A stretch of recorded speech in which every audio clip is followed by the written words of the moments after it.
Que Dieu soit béni et qu'il soit glorifié ce soir pour cette occasion qu'il nous accorde d'être dans la maison du Seigneur ce soir. Nous croyons qu'il est le même hier, aujourd'hui et pour toujours, comme il a toujours été bon envers nous. Il est toujours bon. Lui, Jésus-Christ, la parole ointe. Nous allons lire une portion de l'Écriture dans Jean chapitre 15, à partir du verset 7. Si vous demeurez en moi et que mes paroles demeurent en vous, vous demanderez ce que vous voudrez et il vous sera fait. En ceci, mon Père est glorifié, que vous portiez beaucoup de fruits. Et vous serez mes disciples. Comme le Père m'a aimé, moi aussi je vous ai aimé, demeurez dans mon amour. Dans Jean chapitre 20, verset 30 à 31, la Bible dit: Jésus a fait encore en présence de ses disciples beaucoup d'autres miracles qui ne sont pas écrits dans le livre. Mais ces choses ont été écrites afin que vous croyiez que Jésus est le Christ, le Fils de Dieu, et qu'en croyant, vous avez la vie en son nom. Amen. Je vais lire une autre portion de l'Écriture ici dans Romains 2, 8, verset 2. En effet, la loi de l'esprit de vie en Jésus-Christ m'a affranchi de la loi du péché et de la mort. Car chose impossible à la loi, parce que la chair la rendait sans force. Dieu a condamné le péché dans la chair en envoyant en cause du péché son propre fils dans une chair semblable à celle du péché. Et cela en fait que la justice de la loi fut accomplie en nous, qui marchons non selon la chair, mais selon l'esprit. Ceux en effet qui vivent selon la chair s'affectionnent aux choses de la chair, tandis que ceux qui vivent selon l'esprit s'affectionnent aux choses de l'esprit. Et l'affection de la chair, c'est la mort, tandis que l'affection de l'esprit, c'est la vie et la paix. Dieu bénisse sa parole et qu'il donne en tête là où vous êtes, chez vous, à la maison, sachant que Jésus-Christ demeure le même hier, aujourd'hui et pour toujours. Ma foi regarde à toi, toi agneau du calvaire, sauve divin, écoute-moi quand je prie, ôte tous mes péchés, oh laisse-moi de ces jours être à toi. Dira ma sombre vie, les épreuves m'environnent. Sois mon seul qui change les ténèbres en jour, en essuie mes larmes de peine, ne me laisse jamais éloigner près de ta face. Bien-aimé Père Céleste, Jésus-Christ, le même hier, aujourd'hui et pour toujours. Ta parole demeure le même, Seigneur. Tu ne changes pas. Le même Dieu qui était avec Moïse qui était avec Élisée, marchant avec Élie, Jérémie, Ézéchiel, Paul, Irénée, Colomba, Martin Luther, Wesley, William Branham. C'est ce même Dieu, Seigneur, que nous prions, que nous adorons, Seigneur. Ton nom est Jésus-Christ, notre Dieu. Seigneur, bénisse ton peuple, Seigneur, partout où ils sont, Jésus-Christ.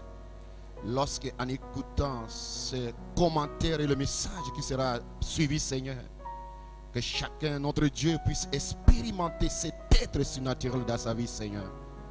Dieu Tout-Puissant, tu demeures le même Dieu Tout-Puissant, Père. Dans ces temps difficiles que l'épouse est entrée, Seigneur, de vivre, Seigneur, dans le monde entier aujourd'hui, notre Dieu.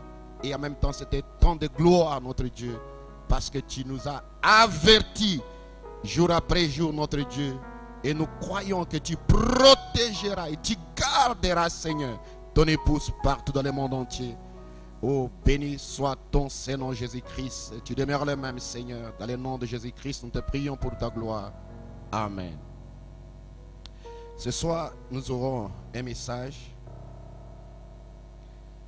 que nous allons écouter directement le prophète William Mario Branham.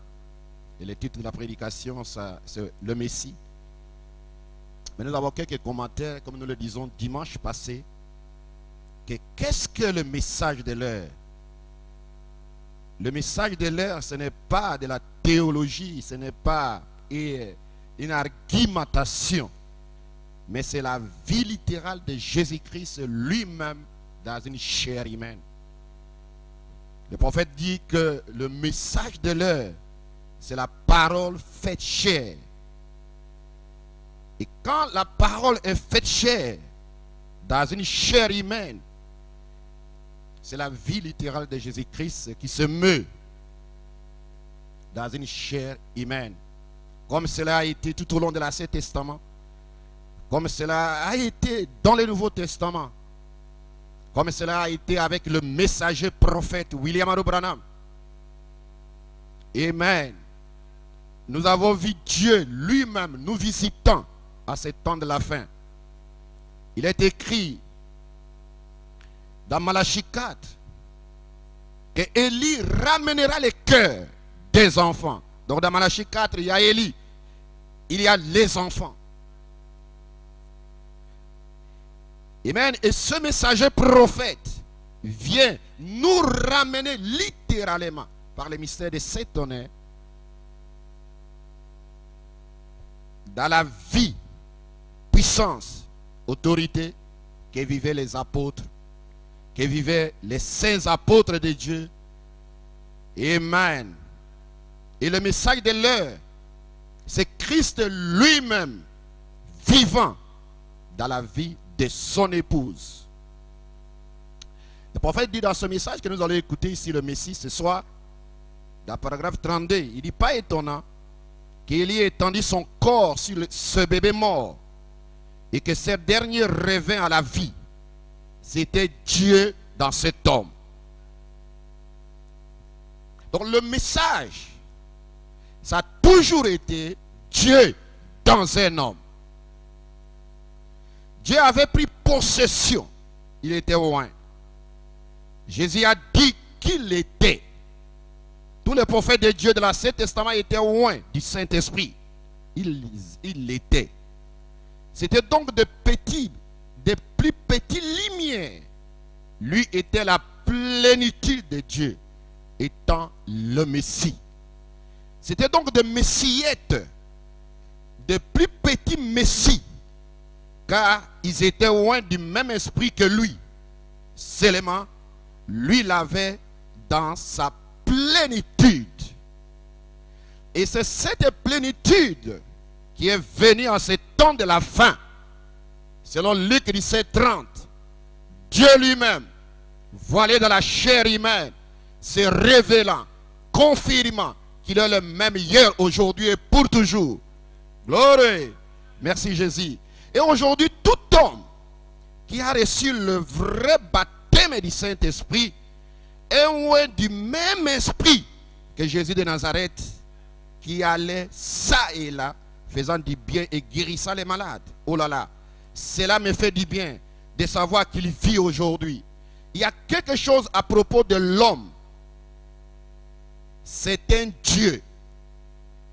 Il fut fait pour être un Dieu.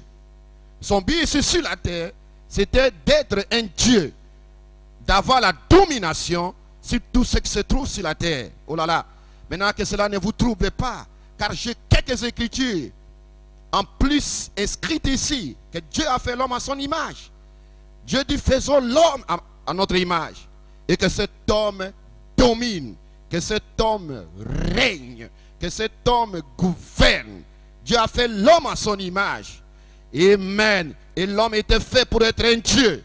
Et quand la vie du Messie, la vie de Christ est dans ta vie, tu n'es pas un homme ordinaire à ce moment-là. Parce que le message du temps de la fin que Dieu nous a envoyé, ce n'est pas de vivre une vie sale, une vie de cochon, mais c'est de vivre la vie de Dieu dans notre chair. Et notre chair à ce moment-là est soumise à la parole de Dieu. Notre chair est soumise à la parole de Dieu, comme Paul pouvait le dire, que ce n'est plus moi qui vis, mais c'est Christ qui vit dans ma vie. Béni soit le nom du Seigneur.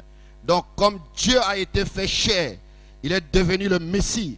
Si nous pouvons alors nous soumettre pour être loin comme lui, nous deviendrons des Messiettes. Béni soit le nom du Seigneur.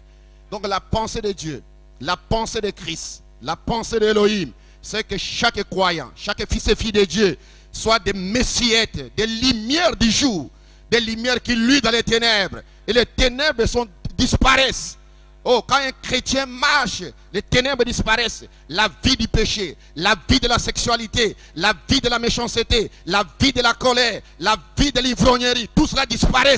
Pourquoi? Parce que la vie de Dieu est incarnée dans la vie de cet homme. Il devient un Messie.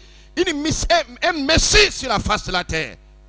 Brillant sur la face de la terre. Gloire. Béni soit le nom du Seigneur. Des petits oins.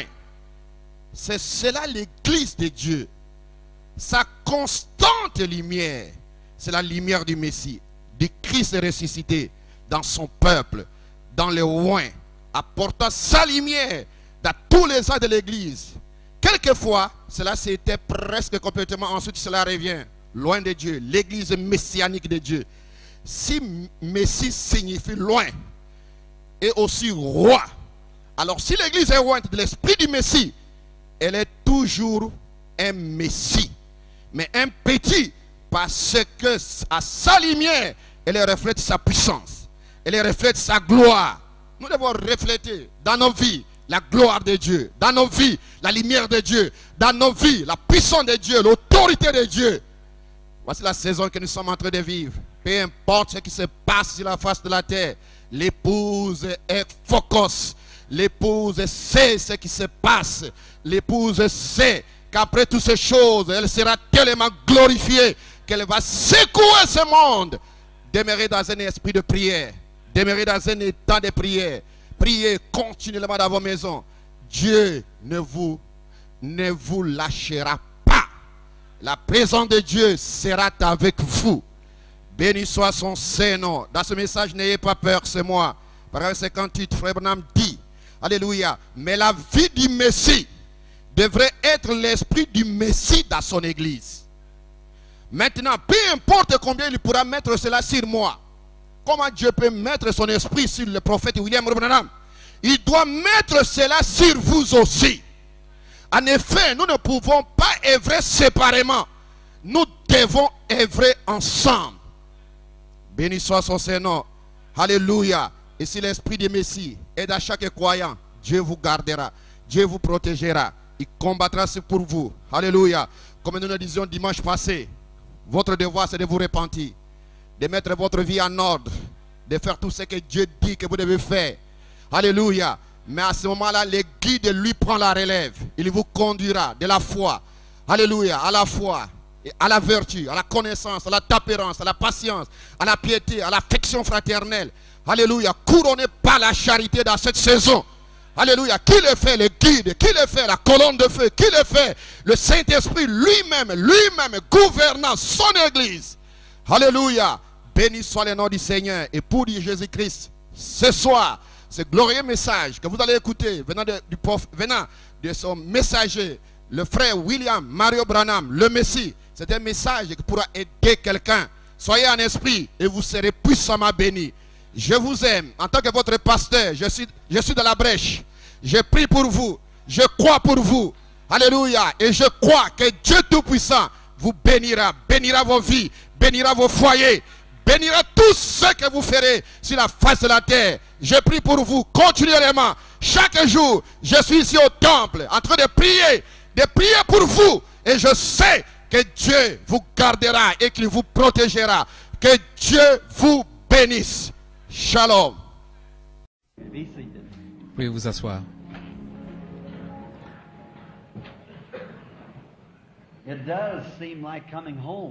Ça me semble comme arriver chez moi, revenir et entendre votre pasteur parler des choses merveilleuses que le Seigneur a accomplies ici dans cette église depuis ma dernière visite. Il a déclaré qu'il avait pratiquement un réveil continuel du déversement du Saint-Esprit. Bon, n'est-ce pas merveilleux d'être parfaitement à l'heure de Dieu au bon moment? Ça nous fait quelque chose. Eh bien, nous en avons eu un tabernacle. Je vous en ai parlé, nous avons eu une série de sujets traitant des 7 derniers âges de l'Église. Et oh là là, lorsque j'ai terminé dimanche dernier avec le chapitre 4 de l'Apocalypse, j'avais environ 350 ou 400 personnes dans mon assemblée. Et alors que je parlais, j'avais appelé la ligne de prière en parlant de la réflexion de la gloire de la Shekinah sur les étoiles et sur la mer de verre où les sacrifices étaient lavés, vous savez, ce qui représente les pécheurs, l'eau de séparation. Alors que je parlais là-dessus et que je m'apprêtais à prier pour les malades, l'ange du Seigneur est descendu devant tous. Il est allé se tenir là dans le coin de la salle et 300 personnes ou davantage nous regardaient pendant 15 minutes en poussant des cris, en pleurant et en louant Dieu. Tous regardaient. C'était la première fois qu'il apparaissait ainsi devant une église. Il est entré et est allé se tenir là à cet endroit. Et j'ai dit, pouvez-vous le voir? Et tout le monde commençait à crier et à tomber. Elle était là, la grande lumière ambre de la colonne de feu, une rondeur parfaite. Et puis elle commença à s'estomper, et l'ombre de chacun de ces âges de l'église se dessina dans cette colonne de feu, exactement comme je les avais enseignés. Dieu sait que c'est la vérité lorsque je me tiens ici devant sa Bible. Nous vivons certainement à la fin des temps.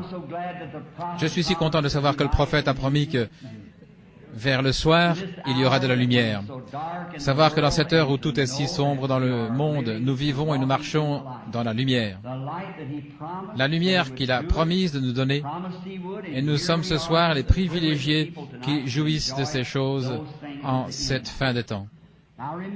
Maintenant, souvenez-vous que l'Église ne sera pas, elle ne sera pas quelque chose de grand et d'important. Dans chaque âge, ça a toujours été une minorité, juste une petite lumière. Et pendant les âges sombres, ça s'est presque complètement éteint. Et puis dans cet âge de la Odyssée, elle s'est éteinte presque complètement. Frère Jack m'a invité à venir prêcher ici une fois, c'est cet âge de l'Église, j'espère que j'en aurai l'occasion. Oh, nous avons certainement apprécié chez nous de voir de quelle manière le Saint-Esprit a béni cela. Et maintenant, nous allons aller à Beaumont à partir d'ici, la côte ouest. Ensuite, nous reviendrons pour aller dans l'Ohio, et puis en Virginie, en Caroline du Nord. Et de là, nous irons à Springfield, Chicago. Ensuite, nous irons dans le nord de la Colombie-Britannique, à Fort St. John et Grande Prairie, Dawson Creek, à travers cette région. Et j'espère être de retour ici en juin, Dieu voulant. Ça fait 6 mois. Et à ce moment-là, j'espère être de retour pour partir peut-être outre-mer à ce moment-là, Dieu voulant. Maintenant, nous sommes heureux d'être ici ce soir et de voir que tellement sont venus avec des visages lumineux et des cœurs ouverts. C'est un moment merveilleux, n'est-ce pas? Nous sommes dans l'expectative ce soir, je le suis, en comptant que le Seigneur nous fasse connaître ce soir sa puissance et sa gloire, et qu'il se montre lui-même à nous. Et s'il le fait ou ne le fait pas, nous croirons tout autant en lui. Je viens de quitter une petite dame ici qui vient d'Allemagne. Elle a perdu un bébé il y a quelques semaines et elle était là en Californie. Ils ont amené le petit bébé qui était mort un matin vers les 3 ou 4 heures. Les parents avaient roulé toute la journée et c'était environ 3, 4 ou 5 heures, 6 heures l'après-midi. Et la mère était assise sur le siège arrière de la voiture tenant dans les bras cette petite chose froide, petite forme froide. Et quand ils sont arrivés à San Bernardino, ils ont amené le petit bébé vers moi là où j'étais. Et j'ai dit, depuis combien de temps le bébé est-il mort? Et elle a dit, depuis tôt ce matin. Et j'ai pris cette petite forme froide qui était déjà raide. Et alors ces gens se tenaient tout autour. En le tenant dans mes bras, j'ai commencé à prier notre précieux Seigneur. Et j'ai senti le bébé se réchauffer. Je le tenais toujours et après quelques minutes, il a commencé à donner des coups de pied et à pleurer. Et je l'ai rendu alors à sa mère. Ainsi, voyez-vous, nous ne faisons pas savoir ces choses-là, voyez-vous. La raison, c'est qu'il y a trop d'éclat aujourd'hui, trop de glamour. Nous essayons d'avoir quelque chose de grand pour faire de la publicité. Non, ça ne doit pas servir à cela. Le monde ne le recevra pas de toute manière. Ça s'adresse à l'Église, c'est pour l'Église, le peuple de Dieu. Ces grandes choses prestigieuses ne marchent pas dans le royaume de Dieu. Les gens seront surpris lorsqu'ils découvriront qui sont les croyants et qui ne le sont pas. Ce sera semblable au moment où Jean est venu la première fois, à la première venue de Jésus. Il y avait Anne au temple et Jean-Baptiste. Il n'y en avait que peu qui étaient de véritables croyants qui reçurent réellement cela. Nous attendons sa venue. Cette petite était là, son bébé était mort en Allemagne et son mari est un aumônier. Et ils m'ont appelé par téléphone, longue distance, environ 5 fois, jour et nuit, pour me demander de venir et savoir si Dieu allait ressusciter ce petit bébé. J'ai dit, laissez-moi prier. J'ai été prié, j'ai prié cet après-midi et ce soir-là. Et je vais vous montrer si oui ou non les médecins croient. Elle avait déjà donné à lire aux médecins mon livre intitulé, je crois, « Un prophète visite l'Afrique » ou quelque chose comme ça. Et elle a dit, Dieu va ressusciter le bébé. La petite maman disait, Dieu va ressusciter le bébé. Et le bébé était mort avant qu'il s'en rende compte, depuis 4 à 5 heures. Donc ils transmirent la nouvelle au père à la base où il se trouvait et le bébé était mort dans la nuit. Ainsi, le médecin a déclaré, très bien, eh bien, voilà ce que je vais faire, je vais me glisser là et rebrancher l'oxygène. Et il laissa ce bébé-là durant 2 jours avec l'oxygène branché en attendant. Quant à moi, j'étais en train de prier. Ils allaient m'emmener là-bas en avion et je pouvais partir d'ici avec un avion à réaction de l'armée pour aller en Allemagne et être de retour le même jour. Un matin, vers le point du jour, je me levais tandis que ma femme sortait de la chambre. Je venais de me réveiller et j'étais encore étendu quand j'entendis quelque chose entrer dans la chambre. Je regardais. Il y avait quelque chose qui se déplaçait dans la chambre. Je sautais sur mes pieds et je dis, « Seigneur, que veux-tu faire connaître à ton serviteur ?» Et il me dit, « Ne réprimande pas cela, c'est la main du Seigneur, voyez-vous. » Je l'ai appelé donc et je lui ai dit, « Non, Dieu a repris votre bébé. » Alors elle est venue me voir l'autre soir et elle m'a dit, Frère Branham, qu'est-ce que c'était? Est-ce que c'était la faiblesse de ma foi? J'ai dit, vous avez une grande foi. Vous avez prié pour votre bébé, vous et votre mari. Vous êtes cramponné à cela en disant, Dieu ressuscitera le bébé. Et il a refusé de le faire parce qu'il sait ce qui est mieux et malgré cela vous l'aimez. Ça, c'est une foi véritable. Lorsque les montagnes sont déplacées, n'importe qui peut avoir la foi. Mais laissez une fois cela aller en arrière et voyez comment cela marche. C'est là que vous prouvez si oui ou non vous avez de la foi. Et chaque fils qui vient à Dieu doit être châtié et éprouvé par Dieu. Souvenez-vous que nos épreuves produisent la patience et que la patience produit l'espoir et ainsi de suite. C'est pourquoi nous nous cramponnons à Dieu et qu'il nous bénisse ou non. Nous sommes là qui croyons quand même en lui parce qu'il a promis et pour voir de quelle manière il agit. Maintenant, avant d'approcher ce sujet et la lecture de la parole, car la foi vient de ce qu'on entend et ce qu'on entend vient de la parole de Dieu. Et maintenant, je ne désire pas être trop long parce que Frère Jack, lorsqu'il m'a appelé pour me demander de passer par ici, ce que je suis heureux de faire, il m'a dit qu'ils avaient des malades qui désiraient qu'on prie pour eux. C'est ainsi que nous avons pensé faire cela. Vous parlez un moment avant de prier pour les malades. J'ai envoyé Billy ce soir et il m'a dit qu'il avait distribué des cartes de prière. Il y a vraiment la foule. Mais nous pouvons appeler des cartes de prière et si nous ne le faisons pas, c'est que ce n'est pas nécessaire. Ainsi, avant de nous approcher de sa parole, approchons Dieu un moment dans la prière. Y aurait-il quelqu'un qui aimerait qu'on se souvienne de lui dans la prière? Que Dieu vous bénisse. Que Dieu exauce vos prières, il connaît vos besoins.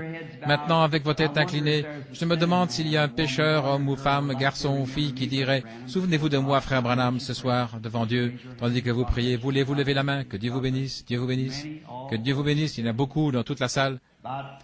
Environ 10 à 15 mains se sont levées, des pécheurs. Il y en a qui sont sans la lumière de Dieu dans leur âme par le Saint-Esprit. Voudriez-vous aussi lever la main en disant « Souvenez-vous de moi, frère Branham, que Dieu vous bénisse. » Oh, je vois des mains partout.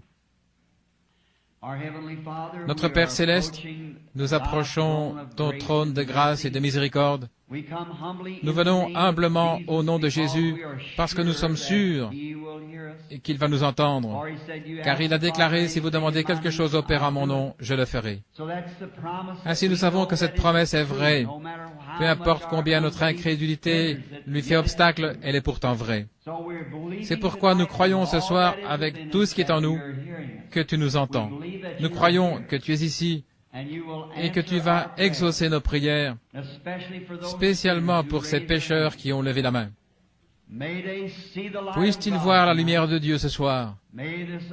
Puisse cet autel les trouver prosternés et implorant la miséricorde pour leur âme pécheresse. Accorde-le, Seigneur. Je prie pour ceux qui n'ont pas le Saint-Esprit dans leur vie pour les guider. Puisse Dieu venir dans cette tour de contrôle ce soir et en prendre possession, puis guider leur vie dans cette heure sombre, alors que le temps arrive où les nations ne savent pas que faire. Mais tu es le chemin, la vérité et la vie. Nous sommes si heureux de t'avoir rencontré il y a des années, si cher à nos cœurs. Tu es un secours qui ne manque jamais dans la détresse. Je prie pour que chacun d'eux soit rempli du Saint-Esprit ce soir. Bénis les malades et les affligés qui sont dans la salle et hors du bâtiment, en convalescence et où qu'ils soient. Nous te prions d'être miséricordieux envers eux, Père. Maintenant, nous te demandons de bénir l'Église, de continuer à la bénir. Nous voulons te remercier pour ce que tu fais pour ce corps local ici de croyants, ces gens saints et pieux qui craignent ton nom, Seigneur, et croient que tu viendras un jour pour nous recevoir. Quoique nous dormions dans la poussière, ce ne sera pas un obstacle, car la trompette de Dieu sonnera et les morts en Christ ressusciteront premièrement. Nous partirons de toute manière. La mort ne peut pas nous arrêter, rien ne peut nous arrêter, ne peut nous empêcher de le rencontrer. Oh Dieu, nous sommes si contents que le sang de Jésus est appliqué à notre âme et que son esprit demeure en nous. Nous te prions maintenant de faire de chacun de nous des citoyens du royaume. Oh Dieu, guéris les malades et les affligés et reçois-en la gloire. Et alors que nous approchons ta parole maintenant pour y trouver un message à apporter à cette assemblée dans l'attente, certains attendant d'être bénis, certains attendant d'être remplis, d'autres d'être guéris, d'être sauvés, que le Saint-Esprit nous serve tous, Seigneur, selon nos besoins. Et mon besoin profond, c'est toi, Seigneur. Viens et parle, ô Dieu.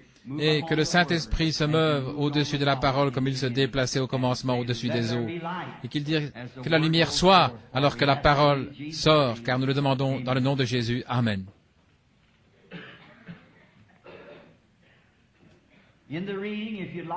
Au cours de la lecture, si vous voulez relever les passages, durant ces dernières semaines, j'ai pris l'habitude de parler et d'inscrire différents passages des Écritures, et j'en ai ici environ 4 pages. Je ne sais pas comment j'arriverai à toutes les prendre. Mais si vous voulez donc écrire ces passages, vous êtes tout à fait libre de le faire. Je pense parfois qu'étant donné à la fin, et que la fin est maintenant si proche, je vais enseigner un petit peu sur ce sujet. Vous pouvez prendre Saint Jean au chapitre 1er, et nous allons lire le premier passage des Écritures dans le premier chapitre, et le second passage dans le 4e de Saint Jean. Saint Jean 1, verset 43, et puis au chapitre 4, nous lirons les versets 24, 25, 26. Chapitre 1er, verset 40. André, frère de Simon-Pierre, était l'un des 2 qui avaient entendu les paroles de Jean et qui avaient suivi Jésus. Ce fut lui qui rencontra le premier son frère Simon et lui dit « Nous avons trouvé le Messie », ce qui interprété signifie Christ. Et il le conduisit vers Jésus, et Jésus, l'ayant regardé, lui dit « Tu es Simon, fils de Jonas. Tu seras appelé Céphas », ce qui par interprétation est une pierre. Et au verset 24 du chapitre 4, nous lisons ceci. Dieu est un esprit et il faut que ceux qui l'adorent en esprit et en vérité. La femme lui dit, je sais que le Messie doit venir, celui qu'on appelle le Christ, et quand il sera venu, il nous annoncera toutes ces choses. Jésus lui dit, je le suis, moi qui te parle. Je désire sortir de là un mot de 5 lettres différentes pour servir de titre. Le Messie. Je désire que mon sujet ce soir soit centré sur le mot le Messie. Le mot lui-même signifie celui qui est oint, ou il pourrait être utilisé pour parler du roi oint. Et il signifie également Christ. Mais nous allons l'utiliser premièrement dans le sens du roi oint. Il apparaît premièrement dans Genèse 3.15, si vous voulez écrire quelques passages des Écritures. La semence promise de la femme qui devait être celui qui est oint. À travers les Écritures, tous les prophètes parlent de celui qui devait venir, le roi oint. J'aime ce mot oint. Dieu oignant quelqu'un. Et il devait être un roi qui devait conduire Israël à la liberté vis-à-vis de toutes les nations et faire d'eux des chefs sur les nations. C'est ce que le roi oint devait faire. Je crois que Jésus de Nazareth a répondu en tout point à la description que tous les prophètes avaient donnée au Messie. Je crois que dans Ésaïe 9.6, après qu'Israël eut demandé un signe, Dieu dit, « Je leur donnerai un signe éternel. » Un signe éternel. Un signe qui serait valable pour toujours. Il dit, une vierge concevra. Ce sera un signe. Et celui qui naîtra d'elle sera appelé conseiller, prince de la paix, Dieu puissant et Père éternel. Je crois que Jésus répondait à la description qui avait été faite dans chacune des promesses de Jéhovah au sujet de la venue du roi et du Messie. Peu importe quel est le nombre de ceux qui croient qu'il échoua dans son œuvre, il est néanmoins roi. Il est un roi maintenant, il est le roi des saints. L'Apocalypse le dit, toi, roi des saints, il a un royaume. N'êtes-vous pas content ce soir d'appartenir à cet empire, l'empire du oint? Non seulement cela, mais il nous a fait rois et sacrificateurs pour Dieu, des oints pour Dieu. Bien que Jésus ait rempli toutes ces qualifications, et les Juifs avaient lu ces promesses durant des années, comment fut-il possible que cela passe à côté d'eux sans qu'ils le voient? Ces théologiens, si instruits dans les Écritures, si minutieux dans les Écritures, et pourtant ils manquèrent de le reconnaître comme étant le oint. Il semble que ça n'aurait pas pu arriver.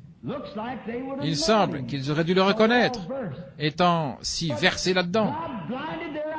Mais Dieu les a aveuglés. Cela montre que c'était la main de Dieu. Il était trop bien connu. Ces signes de Messie prouvaient qu'il était le Messie, prouvaient qu'il était le oint. Et pour qu'eux manquent cela, ça devait être assurément la main de Dieu qui les aveugle. Sinon, ils ne l'auraient pas manqué. Et c'est la même chose aujourd'hui. Si l'évangile est caché, il est caché à ceux qui sont aveugles. Et la seule façon leur permettant de recevoir la vue, c'est de le recevoir à travers Dieu. Dans Ésaïe 9.6, nous n'allons pas le lire, mais il est dit qu'il devait être le Père éternel, le Dieu puissant. Lorsque Dieu fit l'homme dans Genèse 1.26, la montre, si vous écrivez cette écriture, c'est Genèse 1.26, Cela montre qu'avant tout, Dieu a fait l'homme pour être un Dieu. L'homme fut créé pour être un Dieu, un Dieu inférieur. Il fut fait à l'image et selon la ressemblance de Dieu. Il avait des mains comme Dieu, il avait des pieds comme Dieu, des yeux, des oreilles, une intelligence comme Dieu. Toute sa composition parce qu'il était un fils de Dieu. Et Jésus se référa à lui comme d'un Dieu. Jésus dit, « Comment pouvez-vous me condamner lorsque je dis que je suis le Fils de Dieu? N'est-il pas écrit dans votre loi que vous êtes des dieux? Et si elle a appelé Dieu ceux à qui la parole de Dieu est adressée, comment pouvez-vous me condamner lorsque je dis que je suis le Fils de Dieu? » Il se référait aux prophètes, les oints inférieurs. Jésus était tellement oint qu'il était plus qu'un prophète. Jésus était tellement oint qu'il était la plénitude de la divinité corporellement. Il était Dieu. Les prophètes avaient le même genre d'onction, seulement dans une moindre mesure. Et dans Genèse 1:26, lorsque Dieu fit l'homme, il fit de lui un Dieu parce qu'il lui a donné une domination. Il avait le gouvernement, il avait la puissance sur les oiseaux de l'air, sur le bétail, sur les vents, les vagues, les poissons de la mer, surtout. Il avait la domination sur tout. Il était un gouverneur. Oint comme gouverneur. Parce qu'il était selon la ressemblance et à l'image de Dieu avec un domaine terrestre. C'est pourquoi la Bible dit que la terre attend, soupire, réclame à grands cris la manifestation des fils de Dieu. Le monde attend que l'homme revienne à sa juste condition. Il est fait à l'image et selon la ressemblance de Dieu. Lorsque Dieu l'a fait, il lui a donné de son esprit une partie de sa vie, et il est à la ressemblance et à l'image de Dieu. C'est pourquoi l'homme, dans son état naturel tel que nous sommes maintenant, vous pouvez voir qu'il est bien davantage qu'un animal, comme ils essaient de nous le faire croire. Parce que l'homme, dans son état déchu, bien qu'il soit un fils de Dieu déchu, peut néanmoins s'améliorer. Il a une intelligence. Il se construit une meilleure maison, de meilleures conditions de vie. Il améliore ses conditions de voyage. Il peut maintenant se propulser dans l'air à plus de 3000 km/h dans un avion à réaction ou une fusée. Il en est arrivé à un point où il peut presque faire le tour du monde en 24 heures en envoyant un satellite dans l'air au-dessus de la couche atmosphérique où l'air tourne, l'orbite du monde, et rester immobile et observer le monde passer en dessous de lui et faire le tour complet en 24 heures. Simplement en restant immobile à un endroit, s'élever dans l'air, rester là et ensuite redescendre et être de nouveau chez soi. Simplement se trouver au-dessus de la Terre, qui accomplit sa révolution à l'endroit où la Terre fait tourner son courant, faisant les vents, etc., le courant. Le monde tournant environ 4000 km à l'heure, non, je dirais plutôt à 1700 km à l'heure, il y a environ 40 000 km de circonférence, il accomplit une révolution chaque 24 heures, ce qui fait environ 1000. Et l'homme s'élève dans l'air et défie cela, il se tient au-dessus de la gravitation et observe le monde passer en dessous de lui. Il est brillant, intelligent. Et il est fait à l'image et selon la ressemblance de Dieu. Et en lui se trouve la lumière. Par exemple, lorsqu'un homme reçoit le salut, la lumière qui entre en lui ressemble presque à ce petit bouton blanc sur ma chemise. C'est lorsque Dieu entre dans la partie intérieure d'un homme. Dans la partie... Et un homme est fait selon le modèle du tabernacle. Il y a le parvis extérieur, puis le lieu saint, et ensuite le lieu très saint, la gloire de la Shekinah, à l'intérieur du voile. À la porte extérieure d'un homme se trouvent 5 sens qui contrôlent l'entrée de son corps. à l'intérieur où se trouve son âme, ou plutôt l'âme est la nature de l'esprit qui se trouve à l'intérieur de son cœur, et cela produit son âme qui fait l'atmosphère autour de lui. Il a là également 5 entrées. Puis, à l'intérieur, il a seulement une seule porte, une entrée pour entrer dans la gloire de la Shekinah. Une porte par laquelle Dieu peut entrer en lui et prendre possession de la tour de contrôle, et c'est celle de la propre volonté. Si vous voulez ou non, c'est à vous de décider. Mais la seule avenue ouverte que possède un homme pour permettre à Dieu d'entrer dans son cœur, c'est par la propre volonté. Cela fait de lui un être moral libre comme l'étaient Adam et Ève. Vous pouvez choisir le juste ou le faux, comme vous voulez, le bon vouloir. Et puis Dieu entre dans le cœur de l'homme, qui est l'esprit, et puis l'esprit fait l'âme, et ensuite l'âme habite dans le corps. Lorsqu'un homme est converti, cela commence dans son cœur comme ce petit bouton blanc. Cette partie de Dieu est Dieu. Lorsqu'il naît de nouveau de l'Esprit de Dieu, l'Esprit de Dieu demeure en lui. Alors qu'il laisse cet esprit grandir et enlever toutes les racines d'amertume et faire pénétrer de nouveau la voix de Dieu en lui, il peut redevenir tel qu'il était dans le Jardin d'Éden. Jésus a dit dans Marc 11, 23, « Je vous le dis en vérité, si vous dites à cette montagne, ôte-toi de là, et si vous ne doutez pas dans votre cœur, mais croyez que ce que vous dites arrive, vous le verrez s'accomplir. » Cela le rend suprême à nouveau. Cela le place à nouveau dans cette même condition. Nous sommes formés de cellules lumineuses. En nous se trouve de la lumière cosmique. Or, cette lumière cosmique est la lumière qui leur permet de prendre des rayons X. Les rayons X ne viennent pas de la lumière de rayons X, il vient de votre propre lumière. Et si cette lumière cosmique pouvait être amenée à n'être plus de la lumière cosmique, mais de la lumière éternelle, Dieu pourrait habiter suprêmement en nous et être maître de notre pensée, de notre marche, de nos paroles. Alors ce ne serait plus l'homme, ce serait Dieu dans l'homme. Je suppose que je suis en train de vous assourdir par cette chose. J'entends l'écho ici, ça déforme ma voix. Ce n'est pas moi, c'est ceci. Ainsi, mettez ça sur ce compte-là. Donc, il a la lumière, la vie éternelle, c'est la vie de Dieu qui demeure dans l'homme. Et plus il se soumet à l'esprit, plus ce qui est de l'homme, du pécheur, disparaît et plus il ressemblera à Dieu.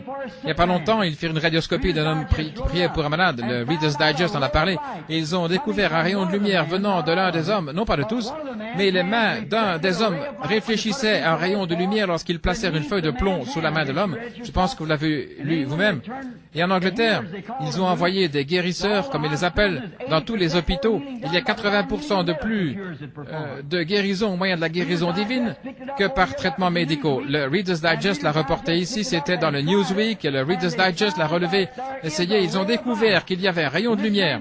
Lorsque cet homme plaça ses mains sur cette personne avec sincérité, ne sachant pas ce qu'il faisait, et qu'il priait avec ferveur, ils prirent une radio et ils découvrirent qu'une lumière sortait de ses mains. Dieu savait ce dont il parlait lorsqu'il dit « Imposez les mains aux malades, et ceux-ci seront guéris ». Il sait de quoi il parle. Oh, je désire voir l'Église en arriver au point où elle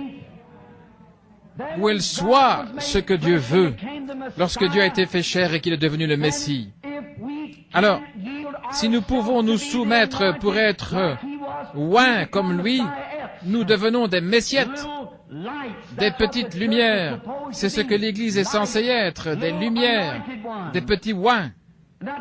Voilà ce qu'est l'Église de Dieu. Ces lumières manifestées sont la lumière du Messie, du Christ ressuscité dans son peuple. Les oints apportant sa lumière dans tous les âges de l'Église. Parfois, elle s'est éteinte presque complètement, puis elle revient. Loin de Dieu, l'Église messianique de Dieu. Si Messie signifie le oint et le roi, alors si l'Église est ointe par l'Esprit du Messie, elle devient un Messie inférieur, mais néanmoins un Messie parce qu'elle a sa lumière, réfléchissant sa puissance, réfléchissant sa gloire, réfléchissant sa domination. Elle est donc un Messie. Oh, comme elle le reflète dans son royaume, dans son domaine. Le problème aujourd'hui, c'est que nous avons organisé l'Église à mort et que nous avons une organisation à la place de la lumière du Messie. Nous avons des lumières Russell, des lumières de prosélytes et toutes sortes de lumières, mais nous avons besoin de la lumière du Messie. C'est ce dont l'Église a besoin aujourd'hui, c'est d'une lumière du Messie. Oh, je l'aime pour sa bonté. Maintenant, c'est vrai, Dieu a appelé des Messies. Dieu nous a appelés et nous devenons rois et sacrificateurs pour Dieu. De même que Jésus était le souverain sacrificateur de Dieu, de même nous devenons des sacrificateurs inférieurs. La plénitude de Dieu demeurait en Jésus pour faire briller l'expression de Dieu au monde, car Dieu était en Christ réconciliant le monde avec lui-même. Et de même que Dieu était en Christ réconciliant le monde avec lui-même, ainsi Dieu vient dans son Église et oint pour lui des messiettes. Oh là là!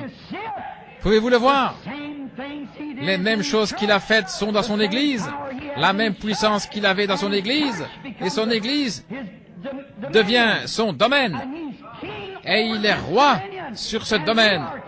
Et nous sommes rois et sacrificateurs, offrant des sacrifices spirituels à Dieu, le fruit de nos lèvres donnant gloire à son nom. Amen. Oh là là! Vous y voilà. Des messiettes. Des messiettes. Des petits messies. Des petits oints. Oints, depuis quoi? Depuis le principal. Oints, depuis le grand. Oh, lorsque Jésus était sur la terre, il ne pouvait pas nier qu'il était le Messie, parce qu'il faisait les signes du Messie. Les Juifs étaient aveuglés, et c'est la raison pour laquelle ils ne le virent pas. Ils ne virent pas ces signes de Messie. Et c'est le problème avec l'Église ce soir. Elle est aveuglée. Le monde au dehors. Ils ne peuvent pas voir cela, parce que le Dieu de cette terre les a rendus aveugles aux choses spirituelles. Oh, si nous pouvions seulement comprendre. Jésus est parti et a accompli les signes du Messie, et les gens l'ont blasphémé. Et s'ils ont blasphémé le grand roi oint, le Messie, à combien plus forte raison appelleront-ils les gens de sa maison, de son royaume, Béelzébul? Et ils vous appelleront encore plus mal qu'ils ne l'ont appelé, saint comédien, saint sauteur ou quelque chose comme cela. Ils ont toujours un mot méchant pour les désigner, parce que cela vient du diable. Et s'ils ont appelé les gens de sa maison, s'ils l'ont appelé ainsi, qu'appelleront-ils les gens de sa maison? Mais pourtant, cela reste pareil. Maintenant vous dites, frère Branham, Jésus avait le signe du Messie. Comment savons-nous ce qu'était ce signe? Eh bien, la Bible dit que lorsque le Messie viendrait, il serait un prophète et qu'il montrerait les signes d'un prophète. N'importe quel docteur des Écritures sait cela. Moïse dit, l'Éternel ton Dieu te suscitera un prophète comme moi. Lorsqu'il accomplit ces signes montrant qui il était, comme ici au chapitre 4, et qu'il dit à la femme qu'elle avait eu 5 maris, elle dit, « Seigneur, je perçois que tu es prophète. Nous savons que lorsque le Messie sera venu, il nous annoncera toutes choses. » Et Jésus lui dit, « Je le suis, moi qui te parle. » Elle courut dans la ville et dit à tous, « Venez voir un homme qui m'a dit, tout ce que j'ai fait, ne serait-ce pas le Messie ?» Jésus a dit lui-même, « Si je ne fais pas les œuvres de mon Père, alors ne me croyez pas. Si je prétends avoir l'onction et que je ne fais pas les œuvres de Dieu parce que je suis oint par lui, avec lui, ce n'est pas moi qui fais les œuvres, c'est le Père qui demeure en moi qui fait les œuvres. Et si je ne fais pas ces œuvres, alors ne me croyez pas. Mais si je les fais, croyez à ces œuvres. » Or c'était pour un Messie, pour un Messiette, l'Église. Voilà, ça vient. Êtes-vous prêts? Saint Jean 14:12, Jésus a dit, celui qui croit en moi, les œuvres que j'ai faites, vous les ferez aussi. Un messiette. C'est juste. Des messiettes. La représentation du Messie. Encore sur la terre. Marc 16 dit, allez par tout le monde et prêchez l'évangile. Ces signes suivront les messiettes. Celui qui croira et sera baptisé sera sauvé, mais celui qui ne croira pas sera condamné. Et ces signes suivront ceux qui auront cru. Jusqu'où? Par tout le monde. À qui? À toute la création. Oh, je suis si content. Comment allez-vous retrancher cela? En disant que c'était seulement pour les disciples. Pour les disciples, il dit, par tout le monde et à toute la création. Ces signes suivront ceux qui auront cru. Je me demande comment les gens qui ne croient pas aux signes miracles, qui suivent les croyants, pourraient lire l'histoire de l'Église puis penser que cela se termine avec les apôtres. Les âges de l'Église, j'ai lu les pères de Nicée, le concile de Nicée. Oh, tous les anciens écrivains auxquels je puisse penser. J'ai lu les 2 Babylones de Hislop et beaucoup d'autres livres anciens.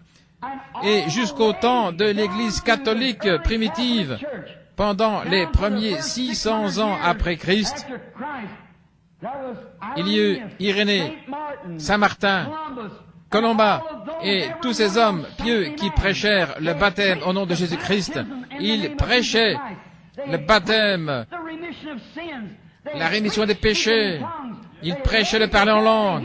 Ils ressuscitaient les morts, guérissaient les malades, et des signes et miracles les suivaient. Ils les suivirent jusqu'aux âges sombres et à travers les âges sombres. Pendant tout le temps, une minorité qui gardait cette lumière de l'Évangile allumée. Qui était-ce? Des messiettes. Ceux qui gardaient la représentation du royaume du Messie. Jésus n'a jamais failli. Il fit exactement ce qu'il était censé faire, sa commission. Et il est venu établir un royaume et il l'a fait. Le royaume de Dieu entre dans le cœur par la puissance du Saint-Esprit. L'Esprit de Dieu vient sur une église ointe pour accomplir les mêmes signes et miracles que lui et prouver ainsi que le Messie est roi de son royaume. Amen. Oh, j'ai envie de crier un petit peu moi-même maintenant. Oh, quand il y a tellement de gens avec une carte tendue, venez vous joindre à nous, venez vous joindre à ceci, cela, nous avons la plus grande, nous avons ceci, nous avons la plus. Quelle différence cela fait-il? Tout cela est de la folie et périra. Mais le royaume de Dieu est établi dans le cœur et l'âme d'un homme par la révélation de Jésus-Christ. Et il dit, sur ce roc, je bâtirai mon église et les portes de l'enfer ne prévaudront pas. Sur cette révélation. Et pour avoir une révélation, vous devenez un croyant. Et vous croyez que ces signes suivront ceux qui auront cru. Voyez-vous ce qu'est le Messie? Le Messie est le royaume de Dieu. Les oints, ceux qui sont oints du même esprit que lui. Quelqu'un lui a dit un jour, « Mes fils seront-ils assis à ta droite et à ta gauche ?» Et il répondit, « Pouvez-vous boire la coupe que je dois boire et être baptisé du baptême dont moi je suis baptisé ?» Et elle a dit oui, et il a dit, « Vous le pourrez, mais pour ce qui est d'être assis à ma droite ou à ma gauche dans le royaume, ça ne dépend pas de moi. » Donc il a montré que nous pouvions boire la même coupe de persécution et être appelé Belzébul ou autre chose, et être encore baptisé du même esprit que lui. Donc il fut appelé le Messie, ce qu'il était, parce qu'il était oint par ce Saint-Esprit. N'importe quelle église qui est ointe du même Saint-Esprit est une messiette, un Dieu plus petit. Et un jour, lorsque ce corps sera ressuscité, j'espère qu'avant ce moment-là, Dieu pourra trouver des gens qui manifesteront sa puissance dans toute l'ampleur attendue. Le Messie, le oint, un roi pour délivrer, un roi, vous êtes roi et sacrificateur, roi pour faire entrer, sacrificateur pour servir, un Messie.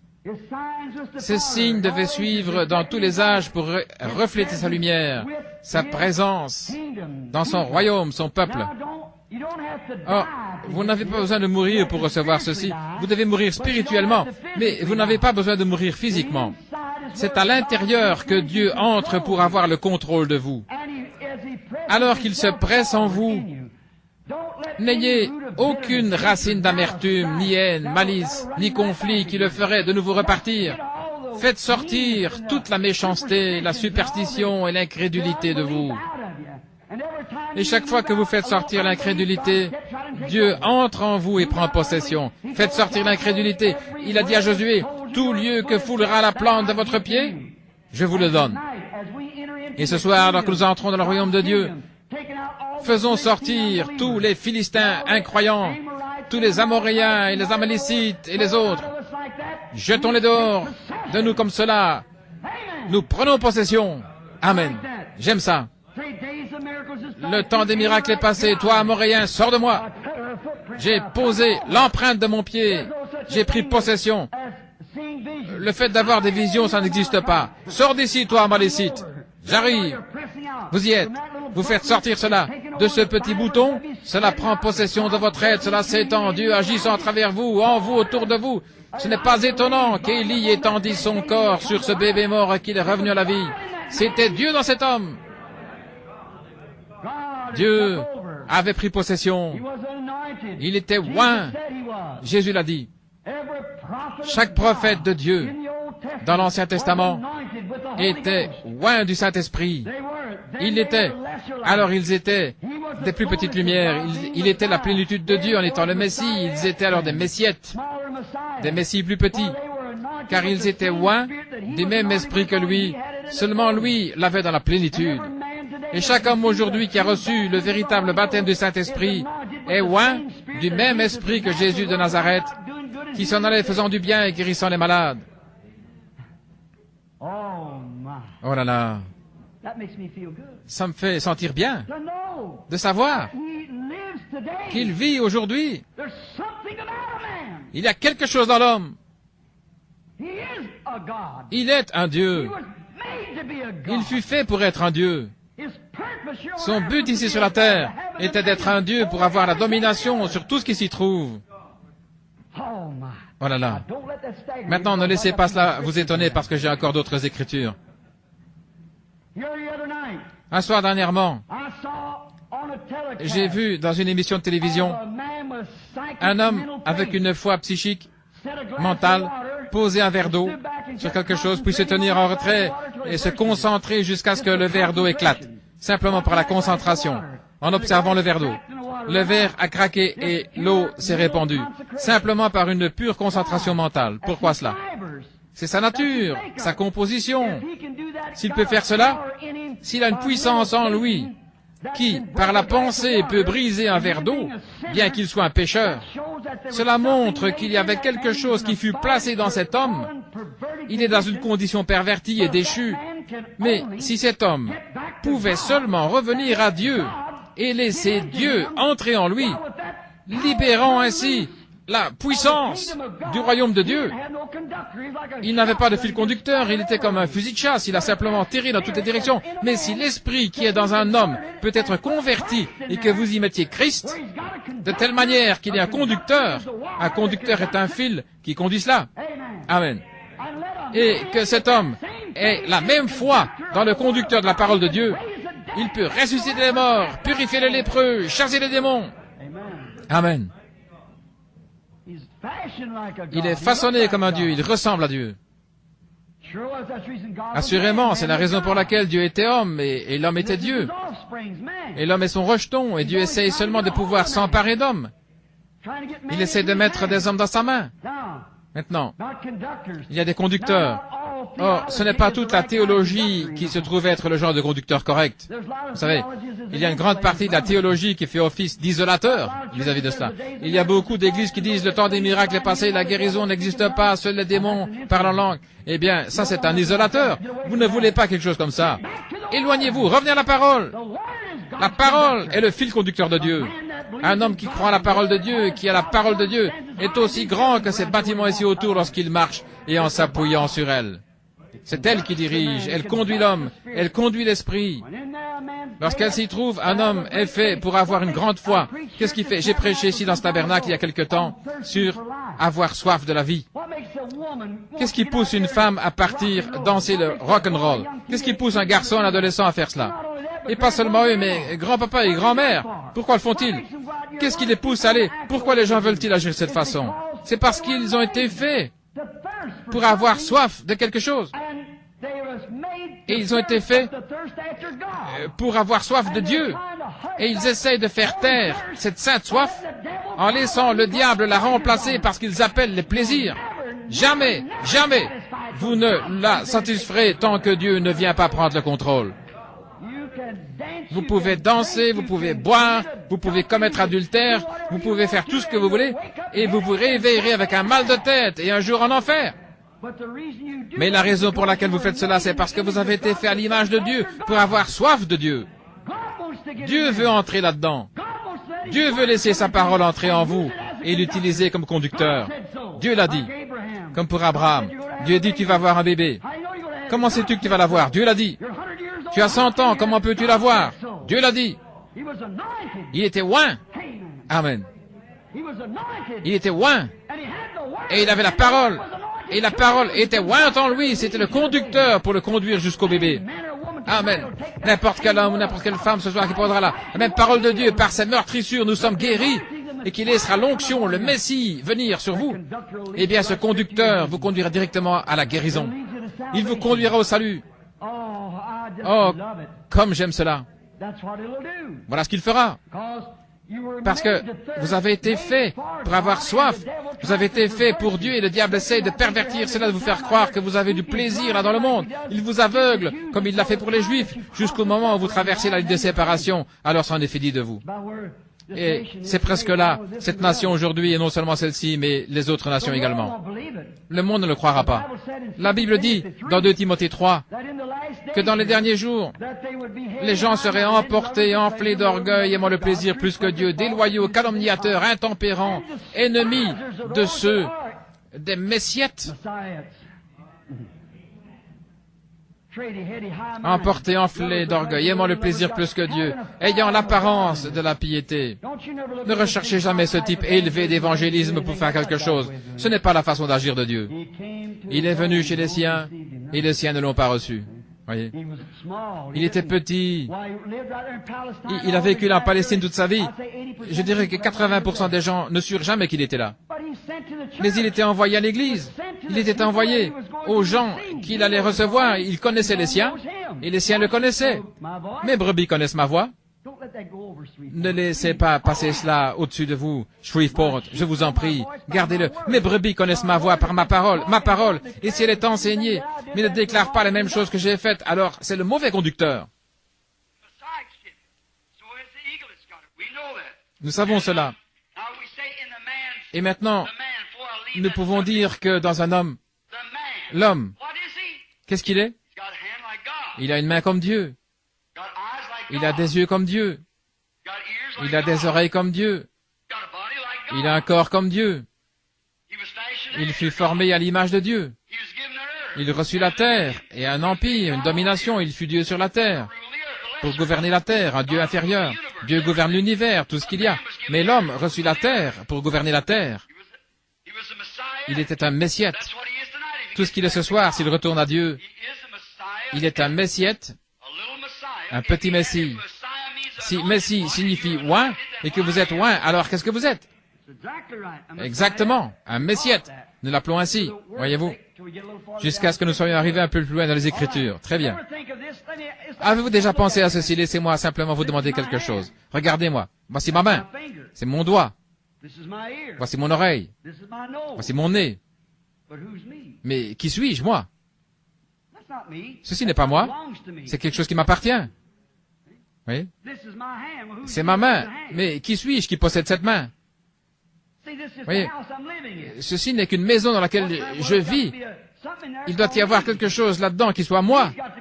Moi doit être quelque part. Parce que ceci m'appartient. Vous le voyez? Moi, c'est quelqu'un. Parce que je possède quelque chose. J'ai une main, elle est à moi. Eh bien, qui suis-je? À qui cela appartient? C'est votre esprit. Eh bien, ça dépend de quelle sorte d'esprit il s'agit. Vous êtes l'esclave de celui à qui vous livrez vos membres. Et maintenant, si vous pouvez briser un verre d'eau, parce que vous avez une télépathie, une conception mentale et une certaine puissance que vous pouvez manifester en étant un être humain, une puissance mentale qui est invisible et inconnue seulement à travers ce cycle, si vous pouvez faire éclater un verre d'eau avec ce genre d'esprit qui est un esprit humain perverti et réprouvé, parce que vous avez été fait à l'image de Dieu, que pouvez-vous faire lorsque vous laissez le Dieu qui vous a formé venir en vous et prendre le contrôle de vous? Amen. Vous pouvez faire que chaque promesse de Dieu s'accomplisse. Oui, monsieur. Chaque promesse que Dieu a faite s'accomplira. Très bien. Le don de Dieu, c'est sa parole. Dieu a promis, il a fait un don, envoyé un don, vous le prenez, puis avec sa parole, voilà votre conducteur. Avec un don de Dieu, si Dieu vous a donné le don du Saint-Esprit, croyez-vous? Eh bien, la parole de Dieu est le conducteur permettant d'utiliser cette puissance. Tout ce que le Saint-Esprit vous a promis, c'est ce que vous pouvez faire.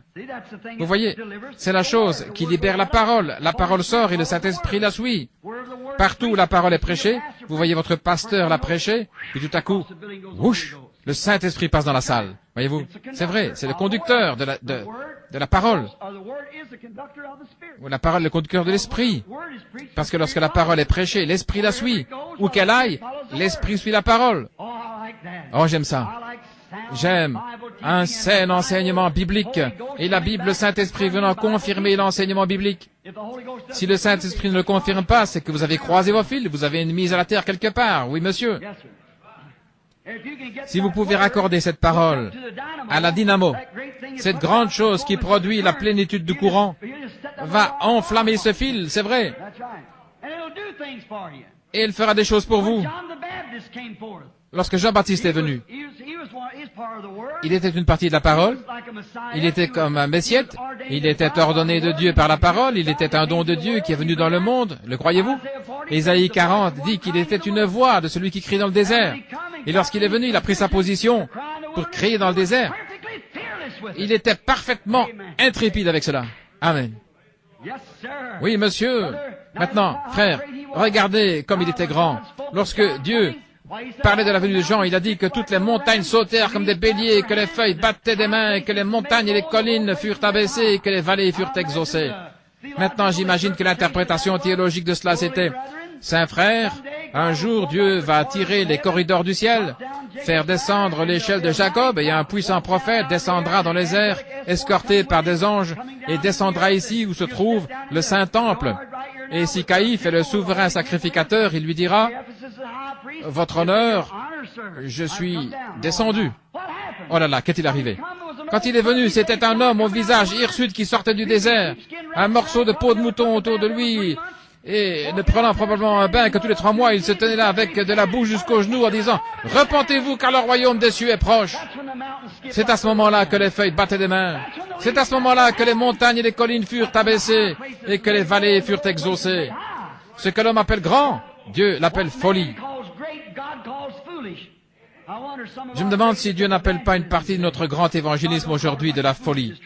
Lorsqu'on essaie de couvrir de fleurs de grands personnages au collet monté et tout le reste, je me demande simplement ce que Dieu en pense. Cet évangile ne va pas secouer le monde. Il n'est pas censé secouer le monde, mais c'est l'Église qu'il est censé secouer. Il secoue l'Église.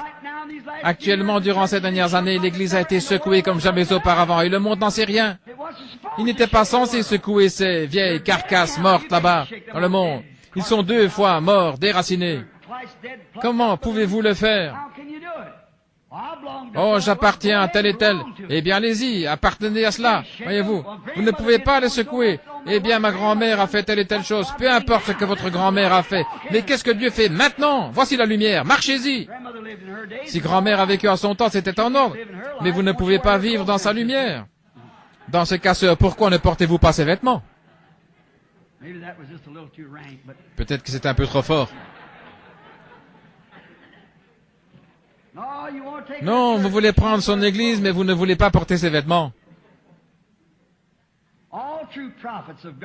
Tous les véritables prophètes de Dieu se récrient contre le péché. Tous les oints le font.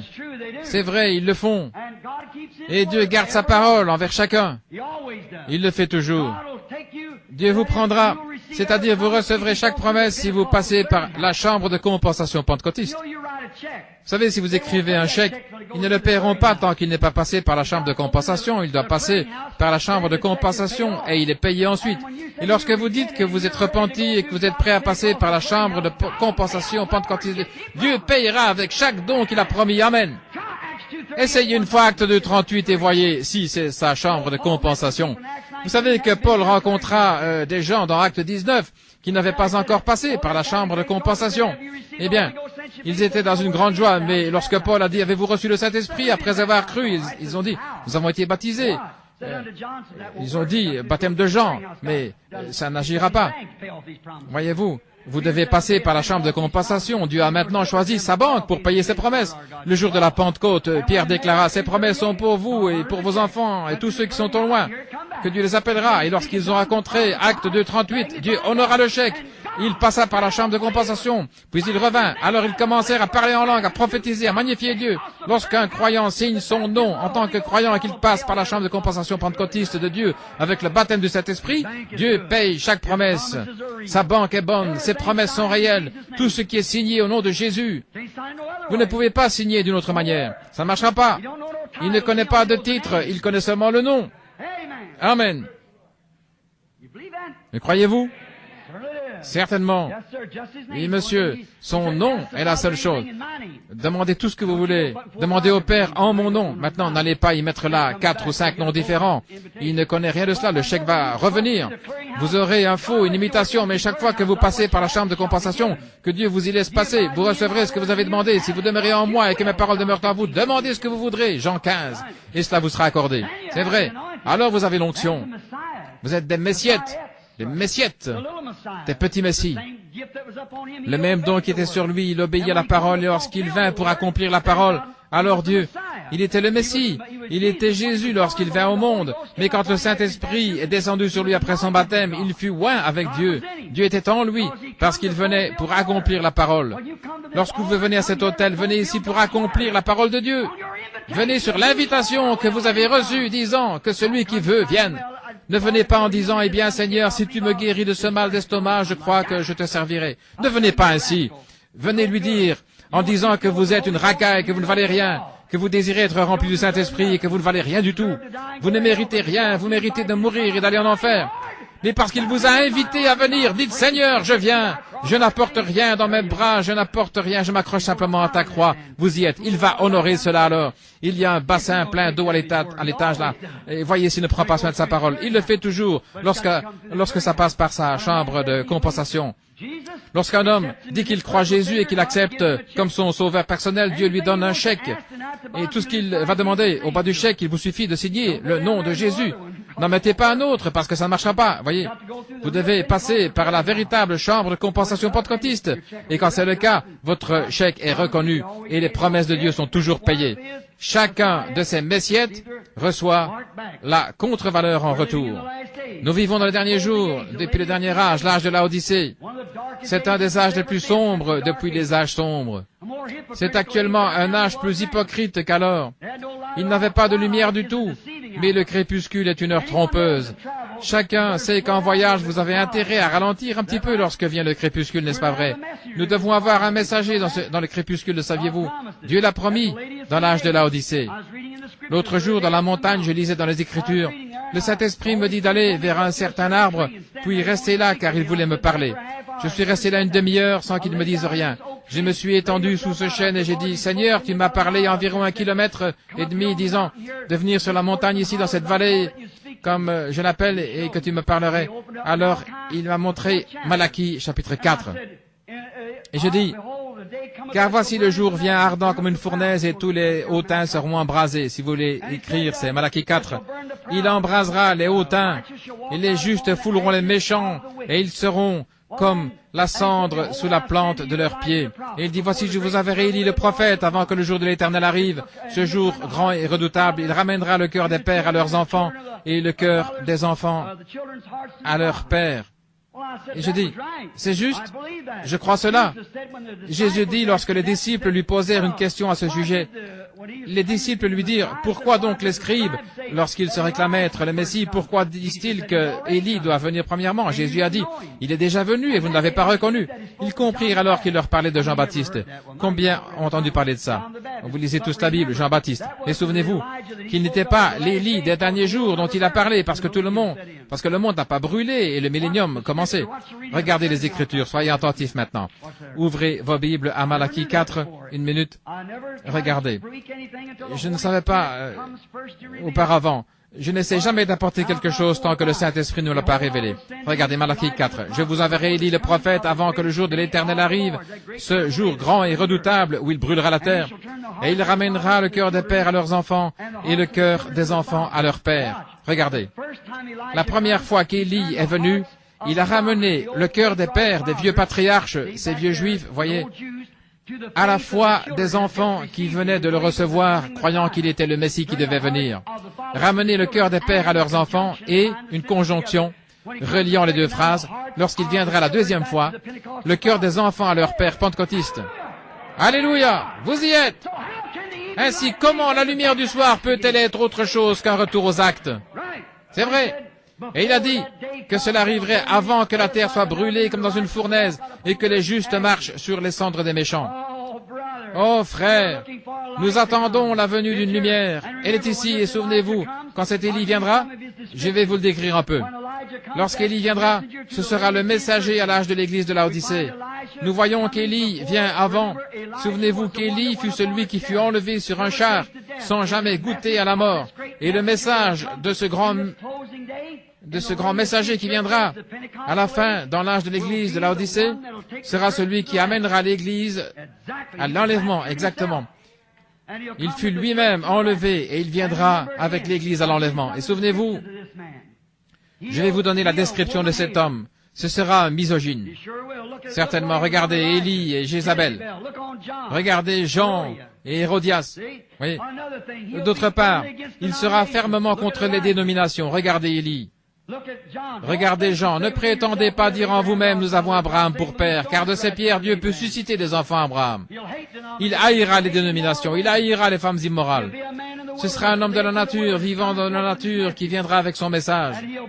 Et il ramènera le cœur des gens. Oh, il y a eu une centaine d'Élie qui ont surgi dans le monde, disant qu'ils sont Élie, l'Élie du jour. Mais Élie retournera à l'église pentecôtiste originelle d'Éphèse.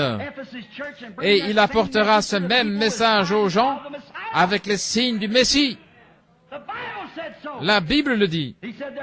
Il dit le jour viendra qui ne sera ni jour ni nuit, mais vers le soir la lumière paraîtra. Est-ce vrai? Maintenant regardez. Le soleil se lève à l'est. Or, vous dites, ça a été un jour. Nous sommes les enfants du jour de l'Évangile. Cela a été un jour de ténèbres pour les enfants. L'étoile du matin salue simplement la venue. Puis vice-versa de ce que c'est littéralement parce que l'étoile de matin qui s'est levée là-bas. Il y a une étoile du matin qui salue la venue du soleil et une autre qui salue le coucher du soleil. Le soleil naturel qui partait lorsque cette étoile salua sa venue et l'évangile commençait simplement. Nous sommes les enfants de la lumière. Mais le monde est dans les ténèbres maintenant. L'Église a passé par l'âge le plus sombre, elle a passé par les âges sombres, mais l'étoile du soir est celle qui salue la lumière. L'étoile du soir est celle qui salue la lumière pour l'Église.